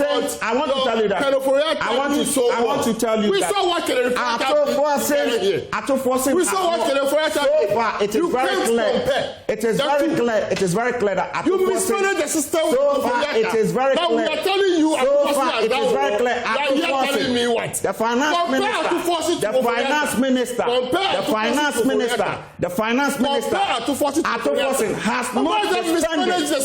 He has not been spending. But you want him to spend? The only thing he does is to be rationing the system. There are a lot of agencies and ministries whose budgetary allocations were not met last year. He just contractors as of last year. When they demanded for their money, out of 6 billion Ghana cedis, he paid them just 1 billion Ghana cedis. He paid them just 1 billion. Out of 2 billion, he paid them just 1 billion. And you sit here. You want us to praise you for your insensitivity. You want us to praise you for your insensitivity. That is what this insensitivity. Thank you, gentlemen. Sensitivity will not. Atufosin is only busy. Hold on. You never targeted him. Atufosin seems to be as if he has done so well. Abdulai Sakra Alhassan. He is only busy with the next item on. Gentlemen, thank you. All right. Senator, thank you. Abdulai, thank you. With dollar tickets. All right. And that's what Kenyans want. That is what Kenyans want. Gentlemen, thank you. We are moving to the third and final conversation. I want to take a quick commercial before we come back. The rest of the conversation continues. Don't go anywhere. And yes, welcome to the second segment of the show. We are going to have a Zoom discussion on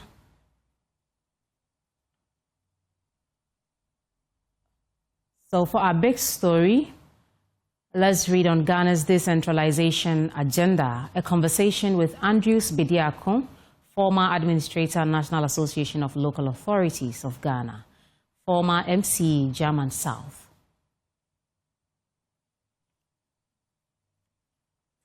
So he is on Zoom. Let's have a discussion with him.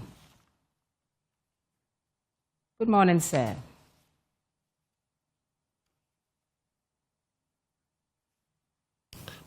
Mr. Andrews, right. Good morning, my sister. I hope you are fine. I'm doing perfectly well. Yourself. Great. Happy New Year. Happy New Year to you. Your CEO have been very hot this morning. Many happy returns.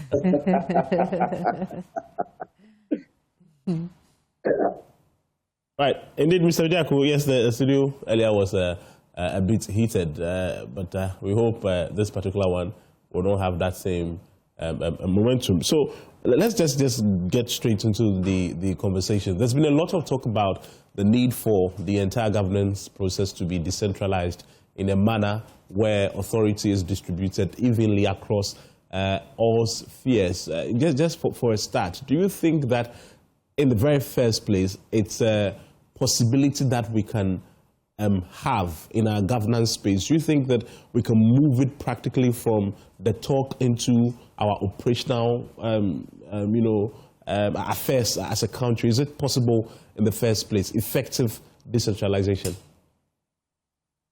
Thank you very much, my brother and my sister. I think the Constitution of Ghana, the 1992 Constitution of Ghana, if you look at chapter 20 of the Constitution actually talks about decentralization at the local level. And I think because we have all agreed as Ghanaians that this is the Constitution that we are working with, definitely we must make sure whatever we have in the Constitution is implemented. Therefore, decentralization is part of our 1992 Constitution, and we have no other option than to implement it. If you look at the Local Governance Act, the 2016 as amended, Act 936, actually is designed based on the Constitution that our Parliament has also designed this Local Governance Act to make sure the 1992 Constitution is implemented on the basis of the decentralization to the latter. And if we look at all these things, all these laws, actually we are looking at how best we can implement our decentralization agenda as we have in Ghana. But the question is, which part of the decentralization aspect as we are talking about? We have the political decentralization where power is transferred from the national level to the local level.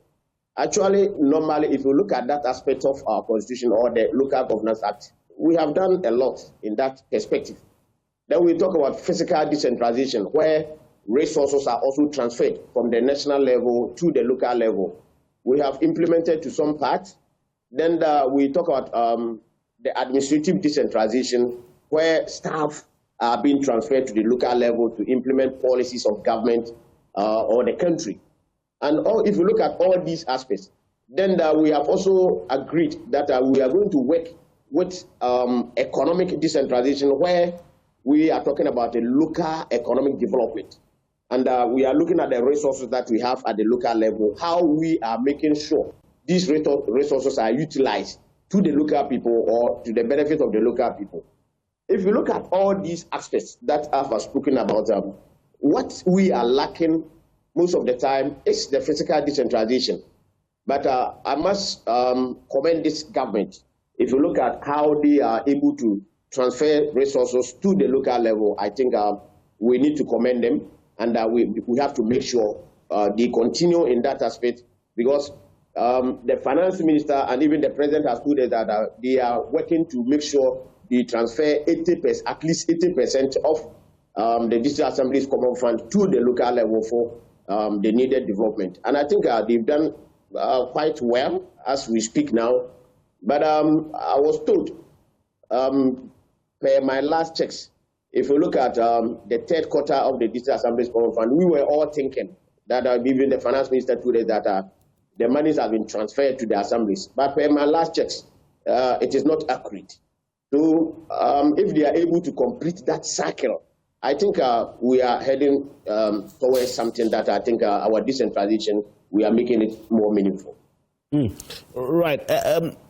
One of the conversations or the suggestions that has come to the table within the broader discourse of decentralization is the call for MMDCs to be elected. The proponents of that suggestion have argued that if we do it that way, we're going to see increased results. But of course, there are those who have also said that it would be fatal in our developmental aspirations, because then we lift some of the excesses of politics into development at a local level. What's your stance on that particular debate?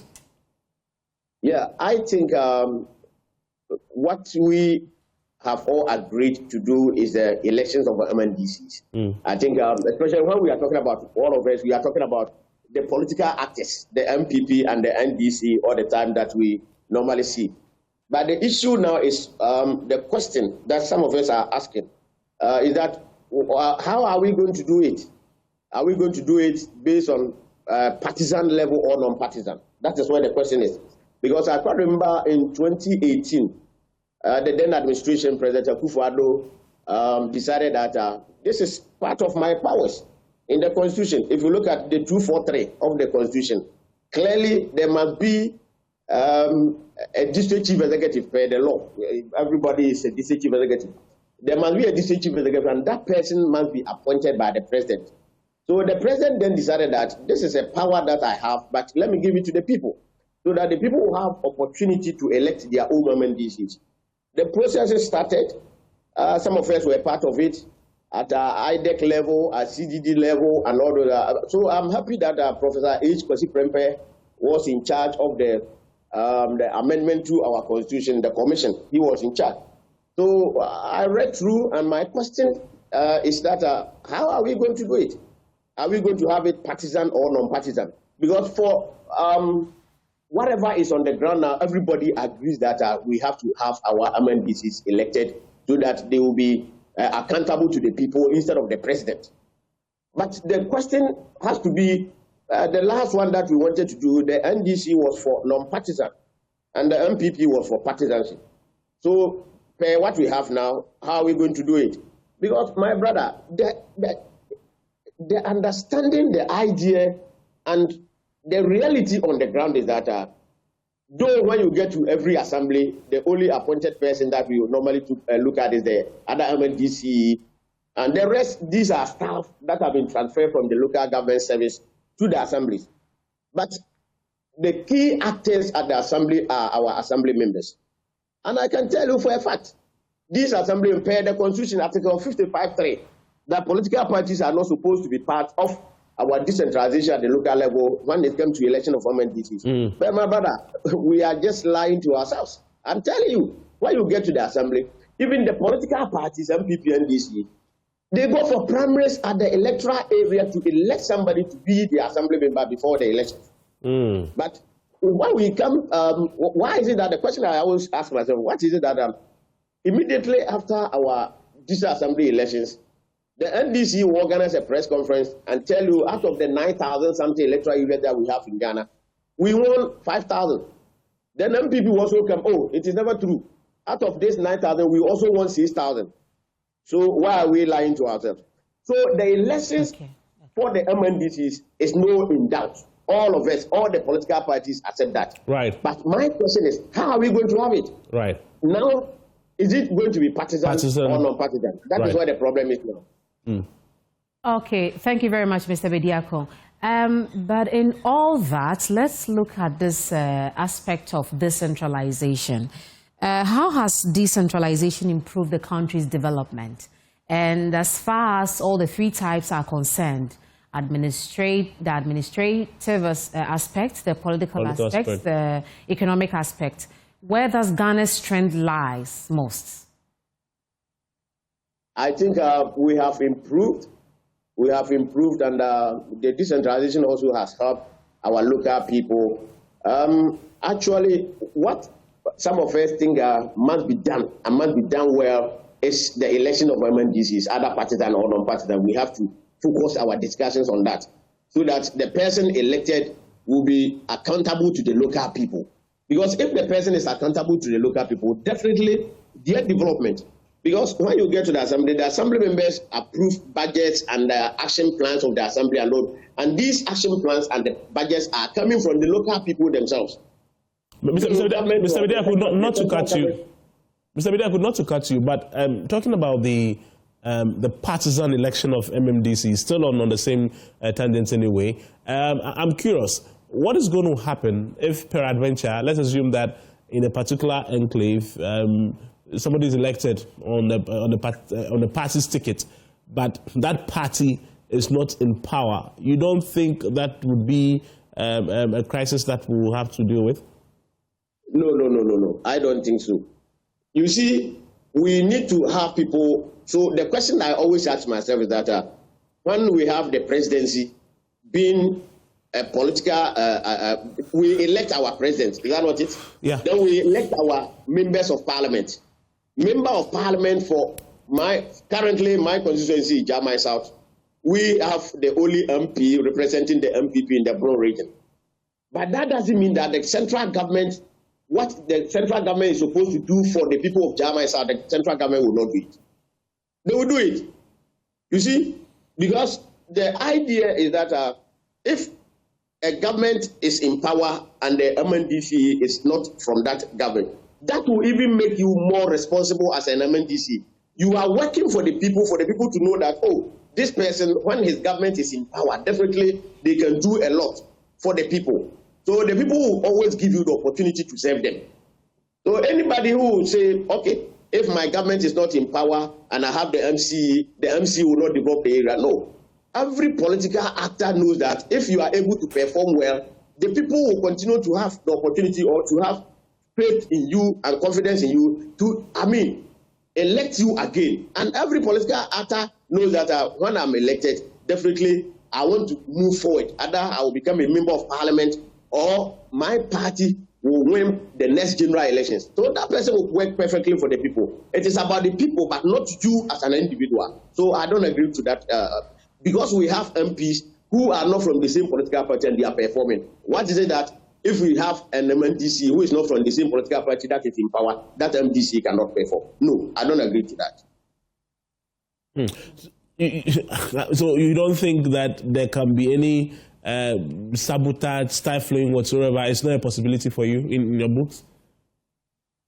If you are, because I'm bringing that in. I'm bringing that in because there have been stories of members of parliament whose constituencies have remained undeveloped, or they don't get a certain share of the developmental cake because their parties are not in power. If we extend all of this now to the very local levels, you still think that we'll be able to make progress? You see, the whole idea that, as I told you, every political actor will want to move forward as an actor.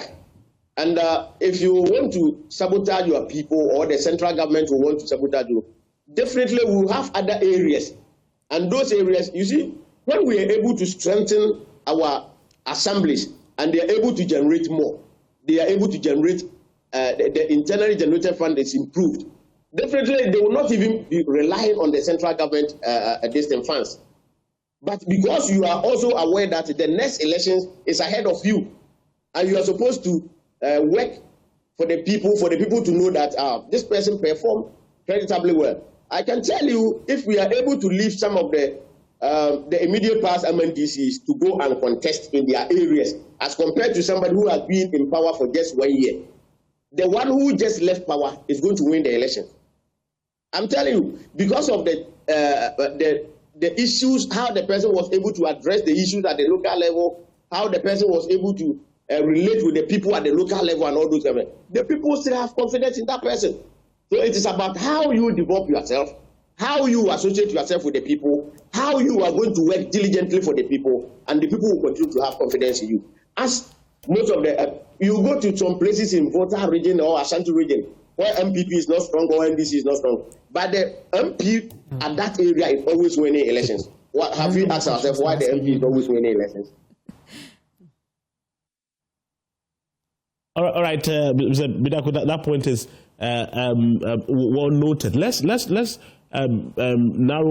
the conversation to the subject of, if you like, security.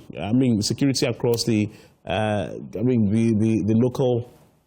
local communities. Let's narrow it down to security. There have been concerns over a certain period about how that sometimes even central, or if you like, the national security architecture, for example, does not extend to the various localities. It's also an issue that has come up within the broader, again, decentralization conversation. Do you think it is something that we can meaningfully adjust? Because, for example, if you look at even the police to citizen ratio in the country, if you do that profiling and estimation, you realize that it's very minimal. If we are decentralizing and we say we want to focus on that as well, is it a possibility? Because sometimes you go to some of the communities. I've had the chance to be traveling, up and down in the year gone by, and you go to some of the communities and realize that even some of their police stations are not being well equipped, they are not being well resourced, they are not being well manned, and all of that. Any pathway out of that situation? My brother, you see, there is no way we can have every system that is perfect across the country or all sectors.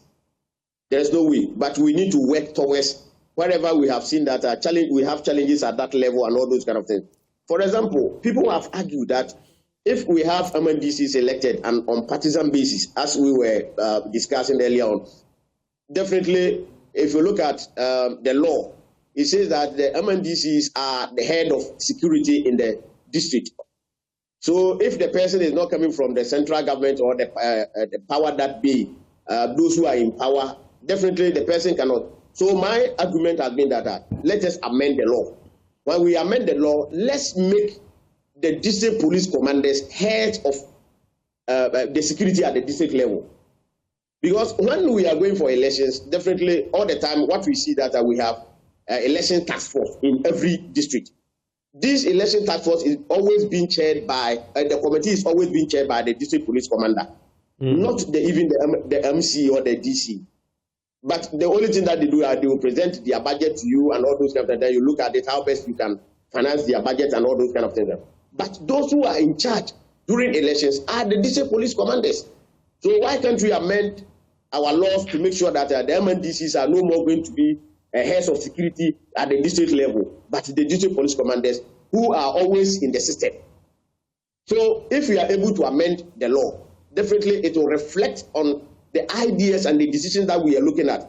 Unlike all the time that we say, okay, the regional minister being the head of security in the region and the district chief executive is the head of security at the district level.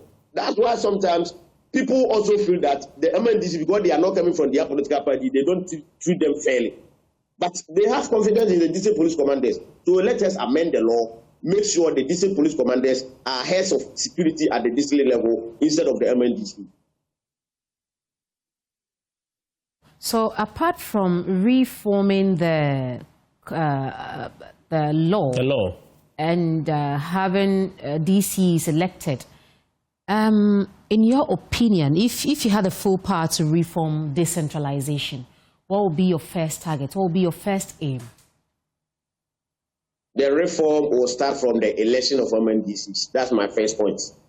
That is the way to go. Because, my sister, even those who came to borrow decentralization or learn decentralization from Ghana are currently ahead of us, and they are having their MNDCs elected. Because if we want the MNDCs to be responsible, and if we want the MNDCs always in touch with the people, and the people have confidence in the MNDCs, I think the best way to go at our reform level should be the election of MNDCs. That's the first thing to do. And the next one that we have to do is that government or central government must always leave the assemblies or the districts to work with their budgets, not budget from the central government, the local level. Because as I said initially, I commend the government for transferring 80% of the resources to the assemblies. But at the same time, government has given them guidelines to work with, which I disagree. Because all these assemblies have their own budget. The budget emanates from the local level, from the electoral area, from the unit committee level. Because before an assembly will come out with an action plan, they go to these areas, all the district, all the communities within the district to solicit for their views and their needs. So you do what we call the needs assessment. And this needs assessment is what we use in drafting the action plan, the annual action plan, and before you come to the budget. But you sit at the assembly at the local level, then government will bring you guidelines. This is the money that we are giving you. 20% should go to sanitation, 30% should go to projects that are uncompleted, 20% should go to this and that. Meanwhile, the assemblies already have their budget. Why the assemblies are not allowed to work with their budget? And I think that is a problem. So we should allow the assemblies to work with their action plans and to work with their budget. That is the needs of the local people, but not central government. And you think by electing them, the people are not really going to read meanings, political meanings into they being elected as DCs? Because I feel that in a way, the people might think this DCE will be working in the interest of a particular group of people affiliated to their political party. What do you think of this? Should neutral people be elected, or people that are already affiliated to political parties? Currently, what we have, is that not the same thing that we are doing, my sister? You see, the government, every government in power has 30% of the assemblies, those appointed members who are supposed to be part of the assembly members, the elected assembly members. And what we normally see is that every government in power send the 30% to the assemblies from their own political parties. The 30%, even per law, these 30% appointment you must do it in consultation with the other interest groups within the district, including chiefs. But when you even go to Nananum or the chiefs, that we need somebody or representative from your outfit to be member of the assembly as an appointed member of the assembly. Even Nananum will not send somebody who is not aligned with or doesn't believe in the ideals or the politics of the government in power. They know, they are aware. So currently what we are doing is the same thing, only that we are behaving as ostriches. As usual, Ghanaians, we will say this in public, but when we go in private, we do a different thing altogether. So currently, as we have it, that is the same thing. Right. Even the 30% appointees, they are coming from the political parties that is in power. If your government is not in power, sometimes people who are, excuse me to say, cleaners at the party head of party office and all that, they are sent to the assemblies. Immediately after elections of the assembly members, you hear political parties, those in power, they are fighting over the appointment to the assemblies as government appointments. So that is what is happening. Right, thank you. Mr. Deku, let's touch on this too, because I believe it's very relevant to the conversation. The involvement of traditional authorities and governance at the local levels. More often than not, there have been concerns about how sometimes there are rifts or disagreements or turf wars between the traditional setting and then, the establishment at the local levels. How can we create that kind of synergy so that the chiefs, for example, do not feel sidelined and alienated, and also the MMDCs do not also feel threatened by the authorities of the traditional, paramounts? Because more often than not, yes, there are stories in that regard, how that one of the two wants to take the center stage. How can we resolve that in moving forward? It's about amendment to the laws that we have. The Local Governance Act, the 936/2016 as amended, is clear. The rule of chiefs, it is there. And even if you look at our constitution, it is also the rule of chief. You cannot develop any district, or you cannot work with the local authority without the involvement of the chiefs. It is about engagement. Because most of the time, you understand that people do not understand the system. That is where the problem is. So when you are able to work hand in hand with the chiefs, and you are able to explain the system, you are able to explain what the law says, and if we all agree that this is the way to go, I hope we are going to amend some of the portions of the law, the Local Governance Act, and even the Constitution, and all the laws that governs our decentralization. And we will saw the opinion of Nananum or the chiefs. They will come on board. They will also introduce whatever they think will help the system to work. And it is always about consultation. If you want to do it without Nananum, definitely you are going to have challenges. But if you are able to do it with Nananum, I've even proposed that, you see, why is it that we don't have a lot of women to our local level elections? That they are not involved or they are not interested because of the kind of politics that we do.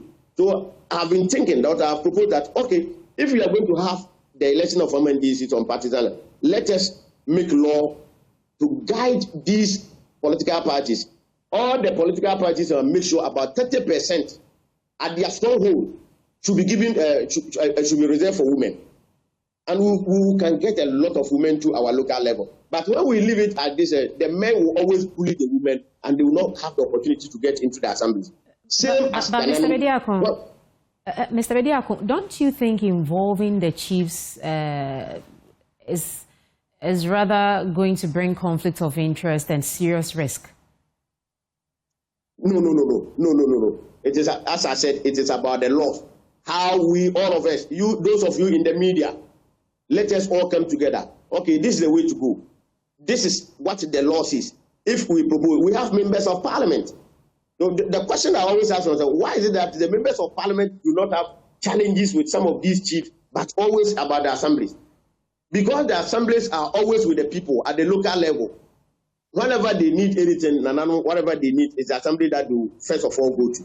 So if we integrate whatever they have, if we ask them to be part of the system that we are practicing, definitely they are also human beings, they understand the system, and they will go by that. If we leave it as it stands now, people do not understand the system, and that is why they always have problems with the local authorities.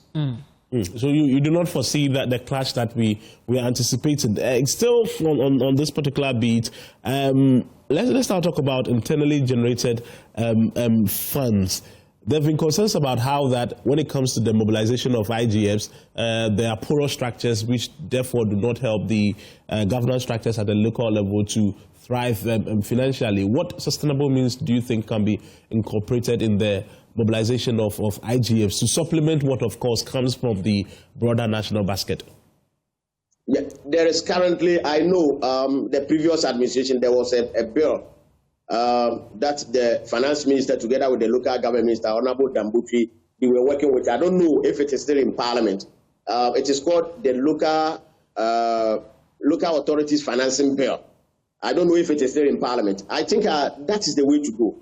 We should make the assemblies autonomous. As we speak, per law, no assembly in Ghana can borrow more than 2,500 Ghana cedis.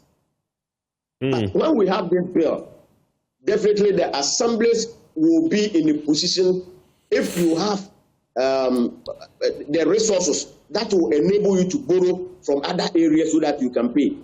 I think if you're able to empower the assemblies with that law, and the assemblies are able to, most of the assemblies can generate a lot, and they will have the opportunity to go into the market to raise bonds.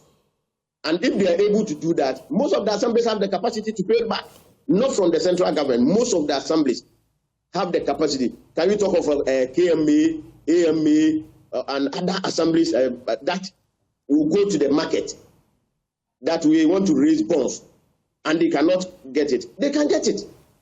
So that law must be passed, and if they are able to raise a lot of resources, that will add up to their internally generated fund, and they can use it to do a lot. So that maybe we can freeze some of the central government resources and give it to the assemblies that do not have the capacity to generate a lot as compared to others. And I think that law must be passed, and if you're able to pass it and give the assemblies the opportunity to go to the market to raise their own bonds, I think that would be fantastic. Right. Two very important issues, and I do not want to lose sight of them. The very first one has gotten to do with moral decadence. More often than not, I mean, when we hear stories of teenage pregnancy or stories of, wild murder cases, usually we hear them in, the for the want of a better word, the rural, enclaves, and it's become a worry. It's become a concern. It appears that that part of our country or that part of our governance, quarters is always the place that gives us these unfortunate stories about how, somebody has gone to butcher somebody with a cutlass, somebody's wife has gone to do something, all those gory stories. Is it the case that because maybe those places do not have so much spotlight, it becomes a breeding place for all sorts of immoral and, unfortunate acts? Is it because there is the lack of spotlight, or really it is because we see and hear some of these stories because, they are cut away from the broader society, therefore they have the leeway to do what they want to do? Why do we keep seeing some of these, unfortunate developments in the rural enclaves more than the capital cities and the urbanized developments? You see, the issue is that most of the issues that you spoke about, I think all the assemblies have bylaws that they are supposed to implement to deal with some of these social vices. unlike the murder cases that is always criminal aspect that we give to the police and all those kind of things. But some of the social vices, the assemblies are bylaws that the assemblies are passed from the local level, and they can use it to deal with some of these things. But the murder cases, as you said, the police is always there. The issue that we have at the local level is that we don't have enough security. Sometimes you go to the police and you request for men to your assembly. They will look at the issues that are peculiar to that assembly or that local level before they can grant you, okay, let us send about 60-50 police to this district also. But it is about the security that is not enough in this country. And those things, you will find it very difficult that you are going to blame any district or any district chief executive for those issues. It is security issue, despite the fact that the NDCs are heads of security, but the larger society or the larger picture is always with the police and the other security agencies. But if the IGP tells you, your district, we don't have a lot of challenges in terms of security, so we are giving you about 20 or 30 policemen or 15 policemen. That one, there's nothing that you can do. So it goes back to the lack of security that we have in the country. It's not only peculiar to the assemblies alone. Right. So still on that tangent, because of the lack of security personnel for effective deployment, I mean, should we then begin to consider community policing more actively, where we actually look at community watchdogs, young people, for example, in these localities being empowered, backed, tooled, and equipped to play security functions? Is that a proposition you think we can consider? Oh yeah, it's good. Most of the assemblies or most of the districts they are implementing some of these things, and I think they always do it in collaboration with the security agencies. You can't sit in your community, then you say, I have formed a watchdog committee without the knowledge of the district police commander or even the security agencies within there, because sometimes people also use it to do other things that are unnecessary and become very difficult to control. And that's why always when you want to form these watchdog committees within your district, you need to do it in collaboration with the police. And I think most of the assemblies are doing it, but it's very difficult to resource them because sometimes it becomes very difficult to get the resources to these watchdog committees. Better sometimes, as I said, that they always also support such committees, and I think some of the assemblies are implementing it, and it's helping a lot. Before we continue, I want to just be very imaginary. This is a very hypothetical question. So, rural-urban migration, it's been happening consistently because there is a disconnect between the development at the, in urbanized settlements, the capital and all of that, compared to what we see in the rural localities. If today, for example, there was a directive, there was an instruction that, look, everybody should go to their hometown. Let's assume there's a policy directive like that. All of us are supposed to return to where we were actually born and then go and make meaning of life there. If there was a policy carved in that nature, people should stay where they were born, make sure that they don't move to the capital. What do you think would be the outcome or the general response? Is this something that we must begin to maybe tinker with? Because really, all the time, everybody wants to come to Accra, everybody wants to go to the bigger cities, Kumasi, Takoradi, and all of that. Is it feasible for us to have a certain developmental framework where, look, everybody stays home, we develop locally? Is it something that is ever possible? And I'm saying this is only hypothetical. Yeah, it is our jobs, Pakwasi. It's our jobs. If we want to pass laws that will not allow the youth to move to the centers. So the question we ask ourselves is that have we created jobs in those areas that the youth can also have access to? So the possible question is that it's about jobs. If we are able to create jobs in those rural areas, I don't think anybody, before the person will move to other Kumasi or Accra, maybe the person is going to do something and come back to his community to work. But the larger picture, or what we see at the local level, that we don't have jobs.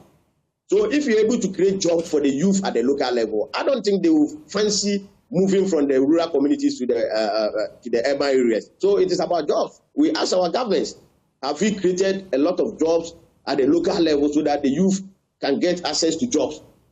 And if we're able to do that, I don't think there will be even a need to pass a law banning the youth from going to the big cities to look for jobs. It is about jobs. Mr. Don't you think, quick one, just before Zainab has a question for you, but just a follow-up.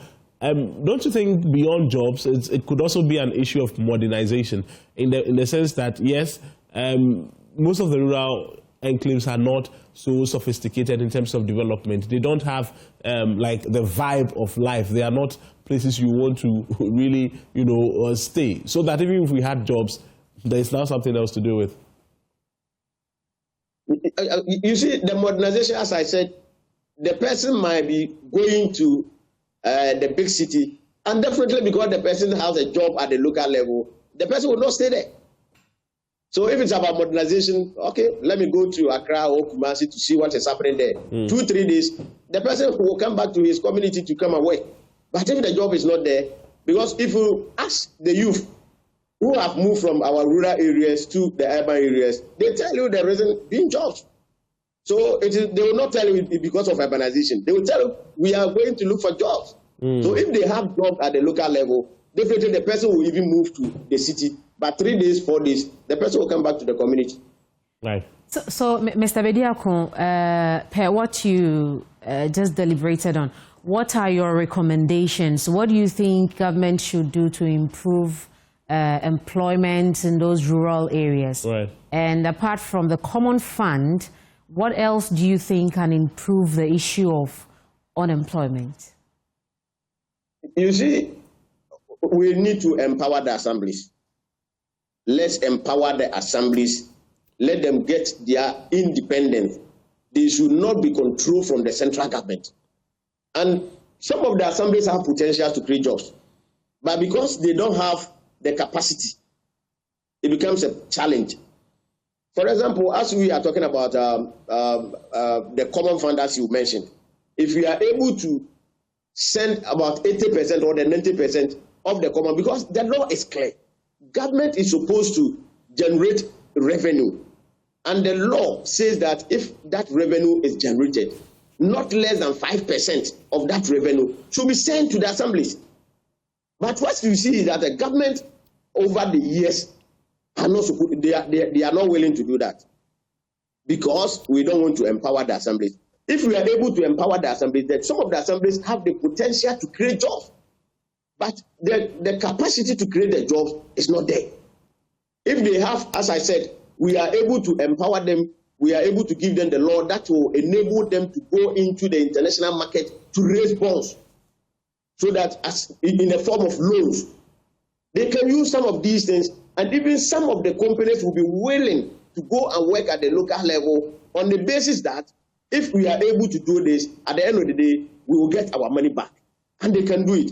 But central government over the years have decided not to empower the assemblies, not to give them the financial independence for them to work as required by law. But Mr. Bediako, if government grants the local government's power to operate independently, don't you think it will cause lack of transparency and abuse of power? Don't you think so? No. The laws are very clear. When we make amendment to the Local Governance Act, the 936 or whatever law that we want to amend, well, I mean, the assemblies, we are not saying when we have these people or the NDC elected, the audit service will not continue to work as audit service. The assemblies are audited. We have internal auditors at the assembly, and external auditors every year at the end of the year will also come and look at the books of the assemblies, monies sent to the assemblies, monies generated internally, how you have used them. Because you cannot sit that because we have these people elected, the internal audit service will collapse, or the external auditors will not come and audit the assemblies. So the abuse will not be there. Even if it is there, it will be minimized. And that we cannot use that system to make sure, to say because of this and that, the assemblies will abuse their powers and all. No, you can't do that. The systems are there, and the system will completely check you. Mr. Bidako, I wanted to now talk about one of the issues that has become clearly very prominent in at the local level, I should say, the issue of illegal mining. I'm saying it's one that is now a national crisis and very prominent in the various localities. We've spoken about unemployment and how that is an incentive for all sorts of social vices, but particularly on the matter of illegal mining, it appears, some have raised the concerns that it has really become prominent because of the complicity of the traditional authorities, some traditional authorities, we should say, who actually enable the act. If still within the framework of decentralization, if we are going to tackle a matter like illegal mining, what do you think should be the way forward? I have said this time and time and time and time. You see, let's get the local people involved. If we get the local people involved in this mining activities, I can tell you we have solved about 70% of the illegal mining. But when we have a community, there is no way that somebody moving from Accra or Kumasi to my municipality will just get into the community and begin to mine. It will not happen. It will not happen, and it will not work in that way. It is the local people who will always give their lands to these people. Why are we not involving the local people all the time? But somebody will sit in Accra thinking that when you get to my municipality, Jamai South, you are going to have it. You see, there is a community in my municipality. It is called Atuna. We have a lot of gold there. My municipality, we have a lot of gold. What happens is that when these mining companies will want to mine in your municipality, first of all, Minerals Commission will write to you as an MC or DC that we have given this concession to the people. Inform Nananum of that community whether they will agree or they will not agree. So you have no option. Write to Nananum that this area, Minerals Commission says that they have given this concession to this person to come mine. Quickly, Nananum will write to you as an MC that write back to Minerals Commission that we either agree or we don't agree. And my municipality, everywhere, the 4 years that I was in office, wherever you write to Nananum in those communities, because they know what the guarantee will cause them. You write to them and they will tell you, please, write back to Minerals Commission that we will not agree. And as we speak, my municipality, you can never go there and do any mining there. So the queen mother of that community, as I mentioned, when there was a mining company that wanted to, because they have a concession there in Atuna, they wanted to go and mine. But the community people, together with the queen mother, said, our area here never, and up to date, nobody was able to mine in that community. You can't. But if you don't involve the local people and thinking that you always sit in Accra and manipulate the system to our advantage, other Minerals Commission or government of Ghana, please. That is where, when the people realize that, okay, people are coming from Accra to mine in our area, there is gold here, we also make sure we do it. And before we say that, you see that the whole land is destroyed.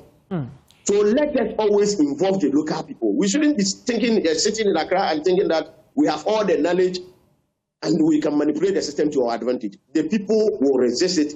If they will not resist, they will also get themselves involved. And before we say that, the whole system is collapsed. Mr. Bediakon, per what you said, you need to write to Nananum, and the DCs, together with Nananum, has to approve, give you the mandate to mine. But what has actually changed? Because over the years, we've recorded overwhelming number of illegal mining in most of our rural areas. What has actually changed the story? Because if that is the case of passing through the right channel, as in meeting the leaders of the area before you be able to mine. The local government, the local, yes. What has actually changed? Because we still don't get the whole story behind illegal mining.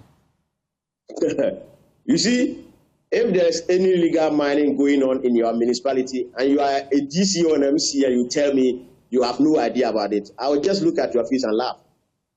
It's never true. It can never be possible that there is an illegal mining going on in your municipality or your district, and as a head of security, you tell me you are not aware. So it means Nananum and the MCs and DCs are actually giving them that power to operate. Exactly.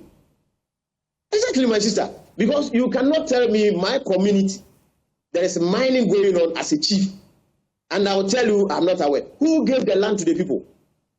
Because Nananum always have, though the land per law is for the government of Ghana, but Nananum are in charge. When you get to every community, every family has their own land. Is that not what you have in Ghana? So if there is a mining going on in my community, and for that matter, even on my land, and you tell me you are not aware, it can never be true, my sister. It can never be true. Why is government not holding them responsible? It is politics as usual. It is politics. MPP is in power, and MPP people are involved. NDC is in power, and NDC people are involved. When you charge them, you see, the aim of every politician is to maximize votes. And these people who are doing the illegal mining, they are your party people. When you charge them, the narrative is that we vote against you. Just look at what happened in 2020, all the mining communities. Because the then president decided that I will fight mining. This party lost all those areas. And you think what is the reason? But don't you think the current government is actually trying its best to curb the menace? Because in the previous administration, we witnessed the situation where the doctor, I've forgotten his name. Yes, the professor actually came out with a whole report, which was eventually thrown in the mud because they felt that report was vague. But this current government, if you should, see what is going on in the country, we have NAMOS, we have anti-galamsey operators, people trying to fight the menace. What do you also think of this, as compared to the previous administration and this current administration? Every government has tried their best to fight galamsey. But if you are not getting support from the local people, not even your party people, you'll find it very difficult to fight galamsey. Government is doing enough, or government is doing its best to say. But we still have galamsey ongoing. Most of the things that the current government is doing, I think the previous government also formed anti-galamsey task force and all those kind of things. If you read the same from Bombarding report, it is also captured there. But it's very difficult because this is where people get their livelihood. This is where people get money. And where people get money from, stopping it at once becomes a very challenge. It becomes very difficult. And I think government is doing enough, but we need to, all of us, Nananum, the assembly members, the MNDCs, but currently we have heard some MNDCs who are also involved in galamsey. Why do you think they are also involved in galamsey? And government, we have seen videos of people, party people chasing soldiers here and there. And that is the problem. That is the challenge that we have at the local level. That's why I said, if we are unable to engage the local people, if we are unable to involve the local people, let them be part of the system. Let them know that they are part of the system. They are part of the solution. And if you are able to do that, definitely they will help you. But as it stands now, because that's where people get their livelihoods from, and that is where people get money from, it becomes very difficult for government to fight galamsey at a go. It's very difficult. Very, very difficult. Government is doing something. Right. Mr. Ujako, again, you mentioned that mining at the local, in the rural areas should be given to the locals. And I want to believe that is why government currently is rolling out in phases the Responsible Cooperative Mining and Skills Development Program COMSDEP. Now, for a program like this, what do you think are the immediate challenges? So previously, there existed community mining, the community mining schemes, but now all of those are being phased out into the creation of cooperatives. What are the immediate challenges that you foresee with this particular arrangement? You see, the challenge has been what I said earlier on about the involvement of the local people. You see, the community mining, as you said, 3 days or last week, I was driving to Sumiani, and there was a community mining on one of the communities along the Sumiani-Kumasi road. I think Fawoman or something like that.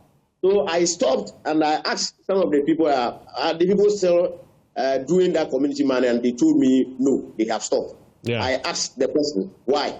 And they said government policy and all those kind of things. So when you are doing that and you engage the people, I know, let us explain the issues to the people. Let them understand that this is the policy of government. And government is doing this to help you, for those of you who do not have jobs, to have jobs, so that we'll protect the environment. But if you don't do that, we send people from Accra, then we go and give the concession to them. Go and do it. And let the people also have the feeling that somebody coming from somewhere is coming to take their land. That is what the challenge is. So let government always involve the people, as I said.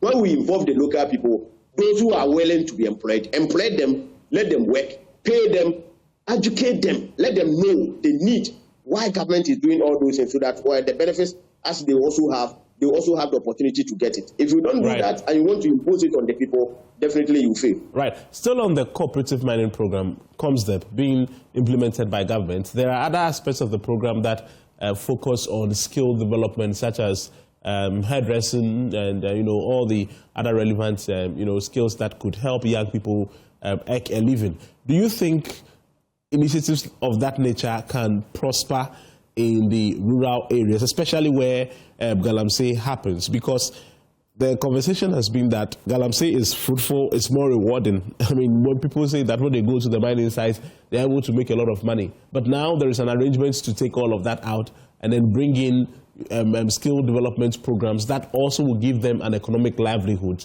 From where you sit, based on your experiences having interacted with local folks for a very long time, do you think programs of this nature would ever, at any point, see the light of day? Oh, yeah. I think it will go a long way to help the local people. Because, you see, most of the time, those people who go to these mining sites are the men. Hardly do you see the women involved, but sometimes you see them involved, and you look at the nature of work that they are doing at those sites, it's not pleasant.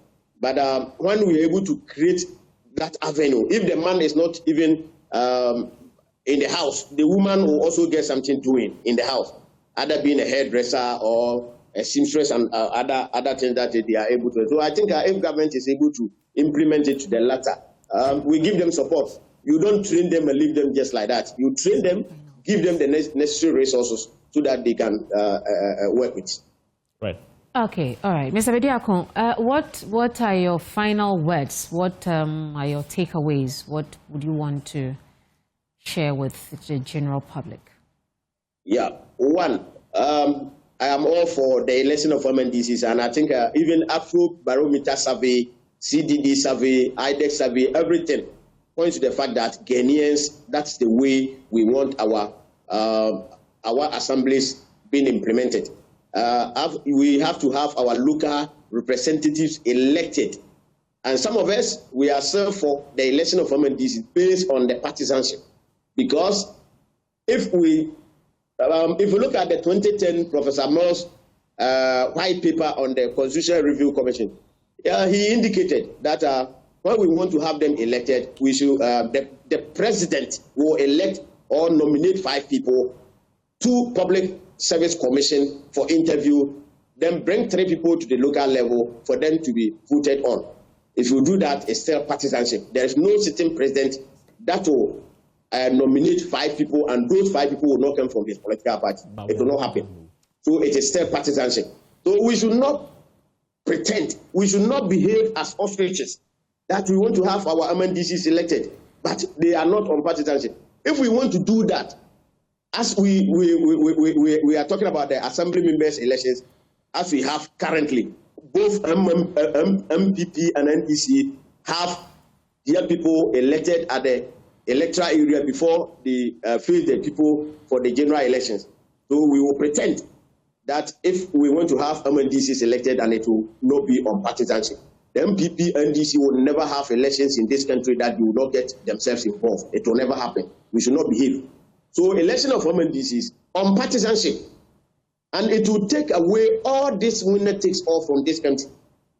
Immediately after elections, you will see party people chasing people at the local level, chasing toilet, excuse my language, this morning, chasing toll booths. What do you think are the reasons? It is the winner takes all. But when we have other political parties, I can assure you, if we have MNDCs elected, even PNC will have MNDCs in some areas. CPP will have MNDCs in some areas. And this winner takes all that we always talk about, it will be eliminated. And the MNDCs will be responsible to the local people instead of always to the central government. President can wake up in the morning and tell you MNDC, this MC or DC are fired him. And he has nothing to explain to you. But if the person is elected, I think the possibility for them being responsible and accountable to the local people will be very high, but not the president. And we should give financial autonomy to the assemblies. Right. Let them have the opportunity to go to the financial market to borrow on their books. Right. If they are able to do that, they will have resources. Thank you. To run the various assemblies. As it stands now, no assembly can borrow more than 2,500 Ghana cedis. I mean, thank you very much, Mr. Bediako, for having you on our show this morning. You're very grateful. Thank you very much, my dear. Okay, so that was Mr. Anthony Bediako, local government expert. Andrew Bediako, a local government expert, and a former MC, German South. We take a break.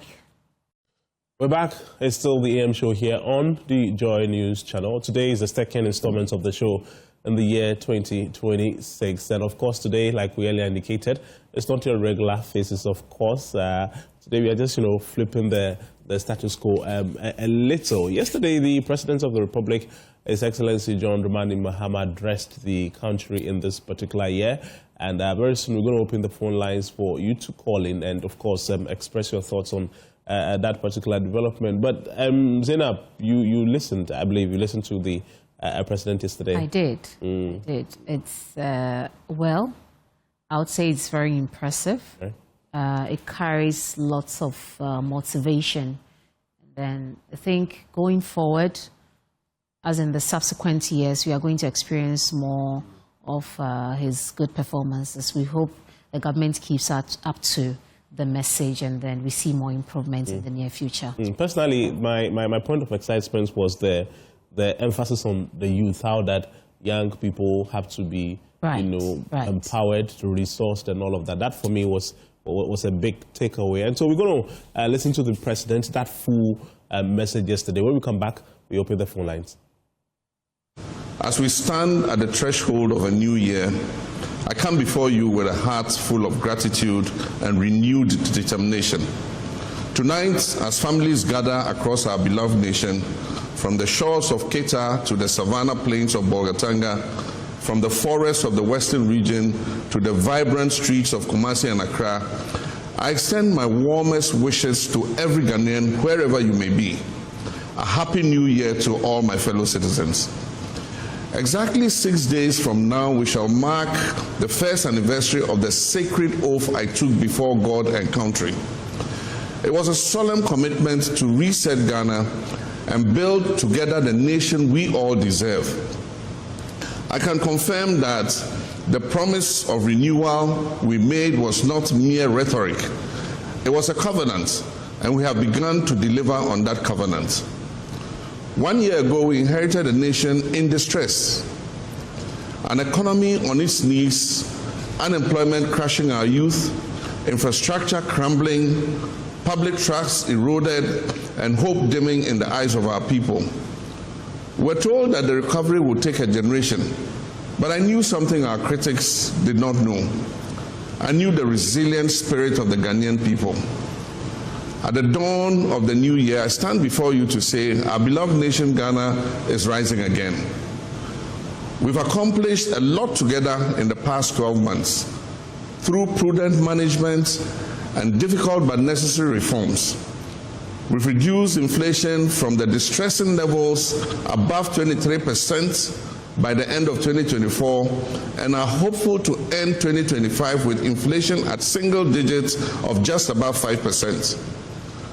We have achieved relative currency stability and on track to be ranked among the best performing currencies in the world for 2025. We're accelerating economic growth and creating more opportunities for our young people. We've restored business confidence and have seen a significant increase in both domestic and foreign direct investment. We've restored Ghana's credibility with our international partners, successfully completed the renegotiation of our debt obligations on terms that protect our sovereignty while at the same time ensuring sustainability. We're beginning the process of exiting the IMF program with dignity, not as supplicants, but as partners. Our young people are Ghana's greatest assets. We're beginning to see significant growth in sectoral performance. Construction, manufacturing, agriculture, and services are showing very strong growth. This is creating a new opportunity for decent employment for our youth. Infrastructure is the backbone of development. We have begun the rehabilitation of over 2,000 kilometers of roads nationwide. We've restored a consistent supply of electricity and are expanding the rural electrification network to more than 1,000 additional communities. My countrymen and women, Ghana's image on the international stage has been positively boosted by our well-acclaimed reset agenda. This reset involves a new way of looking at things both domestically and globally. Domestically, our reset agenda is seeing a resurgence of faith in our democracy. It is delivering a leaner and more efficient administration. It is yielding greater accountability in government and a re-energized fight against corruption. At the 80th session of the United Nations General Assembly, I took the advantage of the global platform to share Ghana's vision with the world. The Accra Reset Initiative is a comprehensive framework for the sustainable transformation of our global governance system. This vision will address the inequalities in the current global system and reset it to create greater opportunities for Africa and other countries of the global south. Ghana's call for a global reset will address interconnected challenges of our time, and I'm committed to leading it alongside other world leaders. This is our moment. This is Ghana's moment to lead. To our fellow Africans across this great continent, Ghana's story is a part of Africa's renaissance. The challenges we face are not unique to us. They are the common inheritance of our shared history and the collective responsibility of our shared future. We in Ghana have proved in 2025 that democracy works, that peaceful transitions of power strengthen us rather than weaken us, and that African solutions to African problems are not just slogans but achievable realities. As Ghana rises, we extend our hands to our neighbors and our partners across Africa. Together, we can and shall build the Africa we want. Together, we can prove to the world what is possible when developing nations are given the space and support to chart their own course. We invite the world to invest in Ghana's transformation, not out of benevolence, but out of the enlightened self-interest in a more stable, prosperous, and sustainable world. My dear compatriots, as satisfying as our achievements of 2025 are, they are but the foundation. The architecture of the Ghana we want must now be built on this foundation. In 2026, we shall accelerate and expand. Every child deserves a world-class education. We'll continue digitalizing our schools and ensure every classroom has the tools for 21st century learning. We shall operationalize universal health coverage through the free primary health care program, ensuring that no Ghanaian is denied care due to inability to pay. Through the Ghana Medical Trust Fund, we'll stretch a hand of support to our people suffering from non-communicable diseases. We shall make Ghana food self-sufficient and transform agriculture from subsistence to a thriving commercial activity through mechanization, value addition, and market access. We're working to achieve 30% share of renewable energy in our national energy mix, reducing costs and protecting our environment. We shall deliver social housing through public-private partnerships, and we shall intensify the fight against corruption with no sacred cows. Every CD belongs to the people of Ghana and must be accounted for. We'll implement the recommendations of the Constitutional Review Committee to make our 1992 Constitution an even greater guide for the consolidation of our democracy. Ladies and gentlemen, governments do not build nations alone. They do that with the cooperation of the citizenry. As we enter 2026, I call upon each one of you. First, our young people. You're not the leaders of tomorrow. You are the leaders of today. Take ownership of this reset agenda. Innovate, create, and build. Ghana needs your energy and your ideas and your commitment. To our entrepreneurs and business leaders, invest in Ghana, build your businesses that create jobs and wealth for yourselves and for the Ghanaian economy. I pledge to maintain a conducive environment for your businesses to thrive. Your commitment must be to seize the opportunities that we create. To our civil society and media partners and watchdog institutions, continue to hold us accountable. A vibrant democracy needs your critical voice. We might not always agree, but we shall always respect the role you play in strengthening our nation. To our traditional leaders and faith-based communities, you are the custodians of our values and the anchors of our community. Help us build social cohesion and national unity, and help us nurture the moral fabric that holds our society together. To the public servants, yours is a noble calling. Serve with integrity and efficiency and dedication. The people's trust in government depends on your daily conduct. And to our diaspora community, you are Ghana's global ambassadors. Continue to make us proud wherever you are. When you can bring your skills back home, your resources and network, please do so. Ghana needs you. We are one people with a shared destiny. Whether you voted for me or not, whether you supported the NDC or not, we are all Ghanaians. And this reset is for all of us. There's no NPP Ghana, there's no CPP Ghana, or NDC Ghana. There's only one Ghana. That Ghana our forebears fought for and shed their blood to give us our freedom. Let us reject the politics of division and embrace the patriotism of nation building. Let us disagree without being disagreeable. Let us compete in the marketplace of ideas without treating our opponents as our enemies. The challenges that we face are too urgent, and the opportunities before us are too precious for us to waste our time and energy in needless conflict. I see a Ghana where every child, regardless of their background, can dream and achieve those dreams. I see a Ghana where hard work is rewarded. A Ghana where merit triumphs over mediocrity. A Ghana where integrity is celebrated and where corruption is punished. I see a Ghana where our young people don't have to risk their lives crossing the Sahara or the Mediterranean in search of opportunities, because those opportunities would abound right here at home. I can see a Ghana where our senior citizens live in dignity, and where our sick are cared for, and where our vulnerable are protected. I see a Ghana that is respected on the global stage for the quality of our democracy, the vibrancy of our economy, and the character of our people. I see a Ghana that is a light unto Africa and a beacon unto the world. This is not wishful thinking. This is the Ghana we're building together. This is the Ghana that is within our reach. As we enter 2026, let us move forward together with confidence, determination, and faith.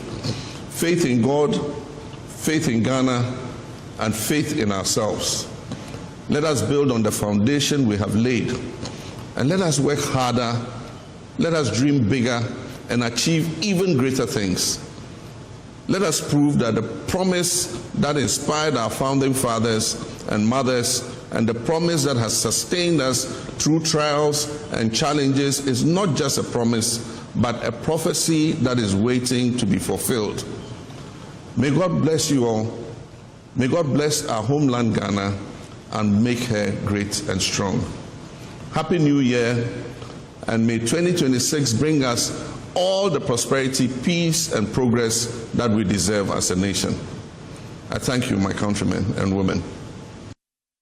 All right, so you just heard the President of the Republic, His Excellency John Dramani Mahama, delivering his 2026 New Year message. Profound statement there, and like I was saying, I mean, many takeaways for me. The point where he indicated that whether you voted for the NDC or NPP, the reset is something that I find very interesting and very useful. But what will be this evening, if I could ask you? I don't even know. Okay. I'm hearing of this 90s jam, Joy FM's 90s jam. Exactly. In fact, that's the same, plan that I have, and I understand it's happening at the Pleasant Gardens. Pleasant Gardens, right. yes. We are told Michelle, our colleague, is currently at the venue and inspecting the setup. Oh. Let's cross over to Michelle and see what exactly is happening, how the whole momentum is building. Hello, Michelle. So Shandov, I'm here live at the Pleasant. I'm live here at the Pleasant Gardens, where tonight we are going to see the 90s jam happening. You can see behind me the cabanas, which are ready to house our patrons tonight. Let's come closer to see the stage that has been set for tonight. The crew members have been on set and they are making sure that everything is put together. So tonight we have a smooth show. I'll be getting closer to one of the crew members in charge of lighting, and he's going to talk to us about how preparations are going so far. But you can see the stage fully set up. The sound systems are in. We've come to meet some of the other crew members also on land. They are checking everything to make sure that you have the nostalgic moment you're looking at having or reliving the 90s tonight. So here are the Pleasant Gardens. Let me get closer to one of the crew members. As I mentioned, he's in charge of lighting. Good morning, sir. Hi, good morning. Tell us your name and how preparations are going so far. Okay, my name is Eric, well known as Bobby. I'm from Silicon House Production. I'm the lighting head for Silicon, and preparations ongoing here is smooth. We came in yesterday around 2 p.m. We've done about 70% of the work. This morning we're just finishing up and then fine-tune everything. So we are good to go. Right. So during the event, will you be seeing you on ground? I'll be on grounds, but I'll be working. So, yeah. But working and jamming small? We'll see about that. Not too sure. Yeah. But can you tell me one of the biggest tunes for you from the 90s? Okay, so tunes, I've loved tunes from the camp of Hammer, but to actually pinpoint a particular artist, I've loved the way he engineers stuff. So any tune from Hammer is good with me, yeah. So just as he says, any tune from Hammer for him, it will be the best. But for you also at home joining us tonight, know that this is the right time for you to come in, eat with your outfit, come in your retro outfit, and make sure that you come in to enjoy the music. We are taking you back to the 90s, but come also with me. We see how the back of ours is looking like. These are the cabanas you can see right here. The executive seats are also ready. Fortunately, we have 13 cabanas which are going to be available tonight to our patrons. So if you've registered for one, definitely you'll be enjoying yourself in your cabana. And also the executive executive seats are ready. The VIP sites are also ready. Everything is going on well on ground, I would say. Organizers will join us soon here, but the crew members are on ground to make sure that everything goes on smoothly tonight. Back to you. All right, thank you, Michelle. All right, thank you very much, Michelle. And so, yes, in your shorts, you see the preparations fervently underway for this evening's Joy FM's 90s jam. It's a place that I think I'd want to be anyway. You want to be? Yes, I honestly want to be there. I mean, I really want to pass through tonight. I have been at Pleasant Gardens once. Yes. It's a very beautiful environment. Yeah, and I think it can contain about almost 2,000 people. Absolutely. Yeah. Absolutely. It's a very beautiful environment.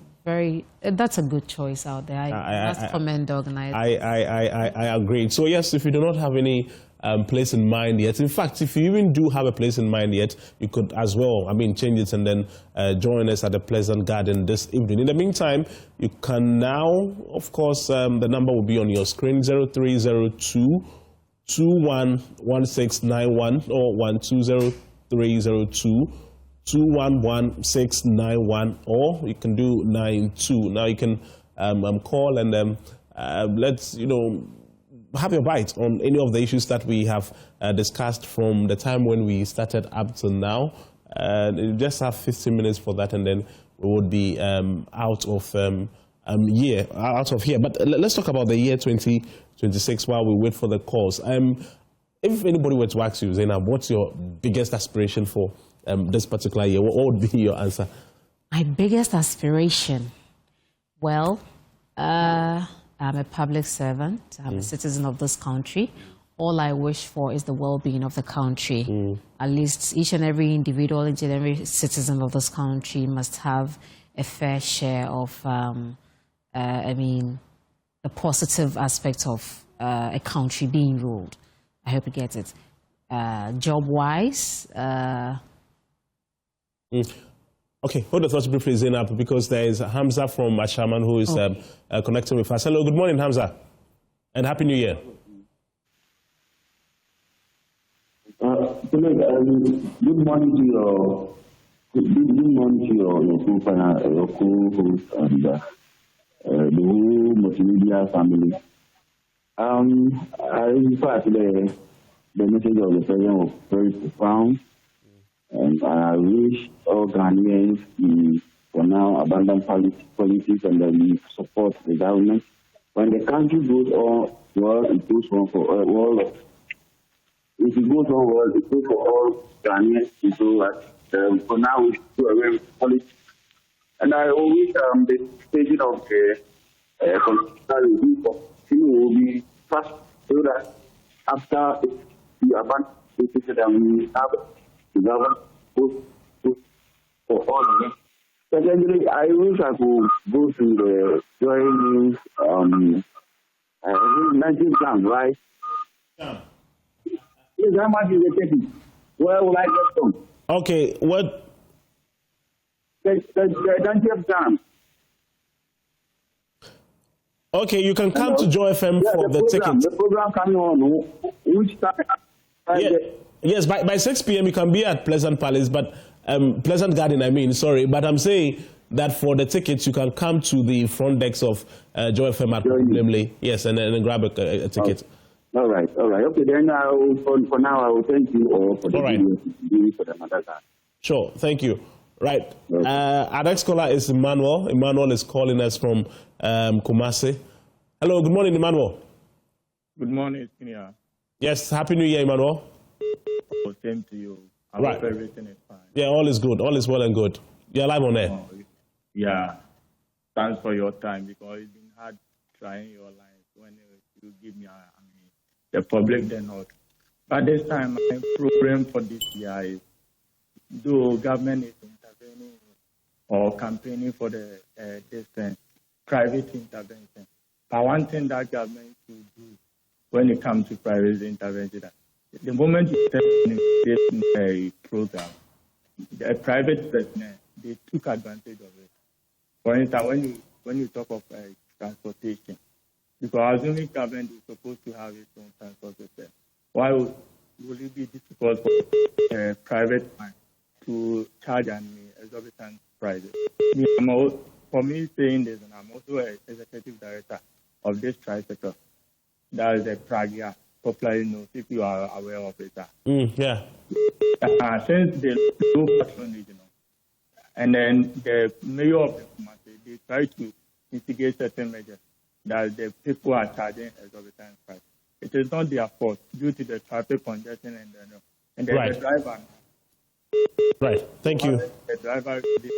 So all I'm saying is that government should try as much as possible. Right. Thank you. Thank you very much, Emmanuel. That point is well noted. Our very final caller is calling us all the way from Boku. Nuruddin, good morning and Happy New Year. Welcome to the AM show.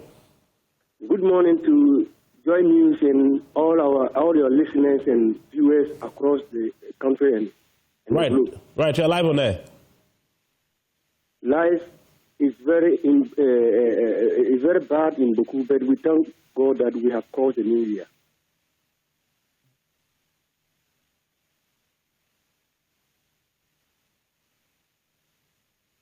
I want to use this opportunity to thank His Excellency, the President of the Republic of Ghana, for how far he has managed the country. And I'm happy that Ghanaians have voted massively for His Excellency John Dramani Mahama. And then the massive endorsement of His Excellency John Dramani Mahama, I think the government and the party are taking advantage of what the good people of Ghana have endorsed them. Why am I saying so? I said this from the bottom of my heart, that John Mahama is a good leader, but his inner circle are people that are going to insert virus in his government. All right, thank you. John Mahama said, thank you, Nuruddin. Unfortunately, we do not have so much time, very hard pressed for time, but we're sure that at another opportunity you'll be able to convey your thoughts there. But just before we go, it's important to pull this out. It's coming from Ambassador Victor Smith. It says that by placing Ghana first, supporting opportunity for our youth and building institutions that endure, we can shape a future grounded in dignity, responsibility, and hope. May this year bring renewed determination, peace and progress to every Ghanaian wherever you call home. So that's coming from Ambassador Smith. We should say that is a New Year message. Zainab, do you have any greetings to extend to any group of people, anybody at all, any special somebody before we finally log out of here? To the Deputy Finance Minister, Mr. Thomas Ampemnako. Right. He's a very good friend. He's been a very fantastic person. And then it also goes to my family. Right. I mean, they've been very, very fantastic throughout this festive season. And I thank them a lot for being part of me. No special person? No. All right. Mine, of course, it goes straight to everybody at the Ministry of Lands and Natural Resources, everybody at the Ministry of the Lands and Natural Resources, particularly the Sector Minister, Honorable Emmanuel Amakofi-Boa, the Deputy Minister, the Chief Director, everybody at the Communications Directorate. Special person, I think it would just be basically my mother, my mom, and no other person, Juliana Ankra, for that matter. On that note, we have come to the end of today's edition of the AM show. It's been a topsy-turvy, so of course not your regular faces. Up next is the Joy News Desk. Enjoy. Bye-bye.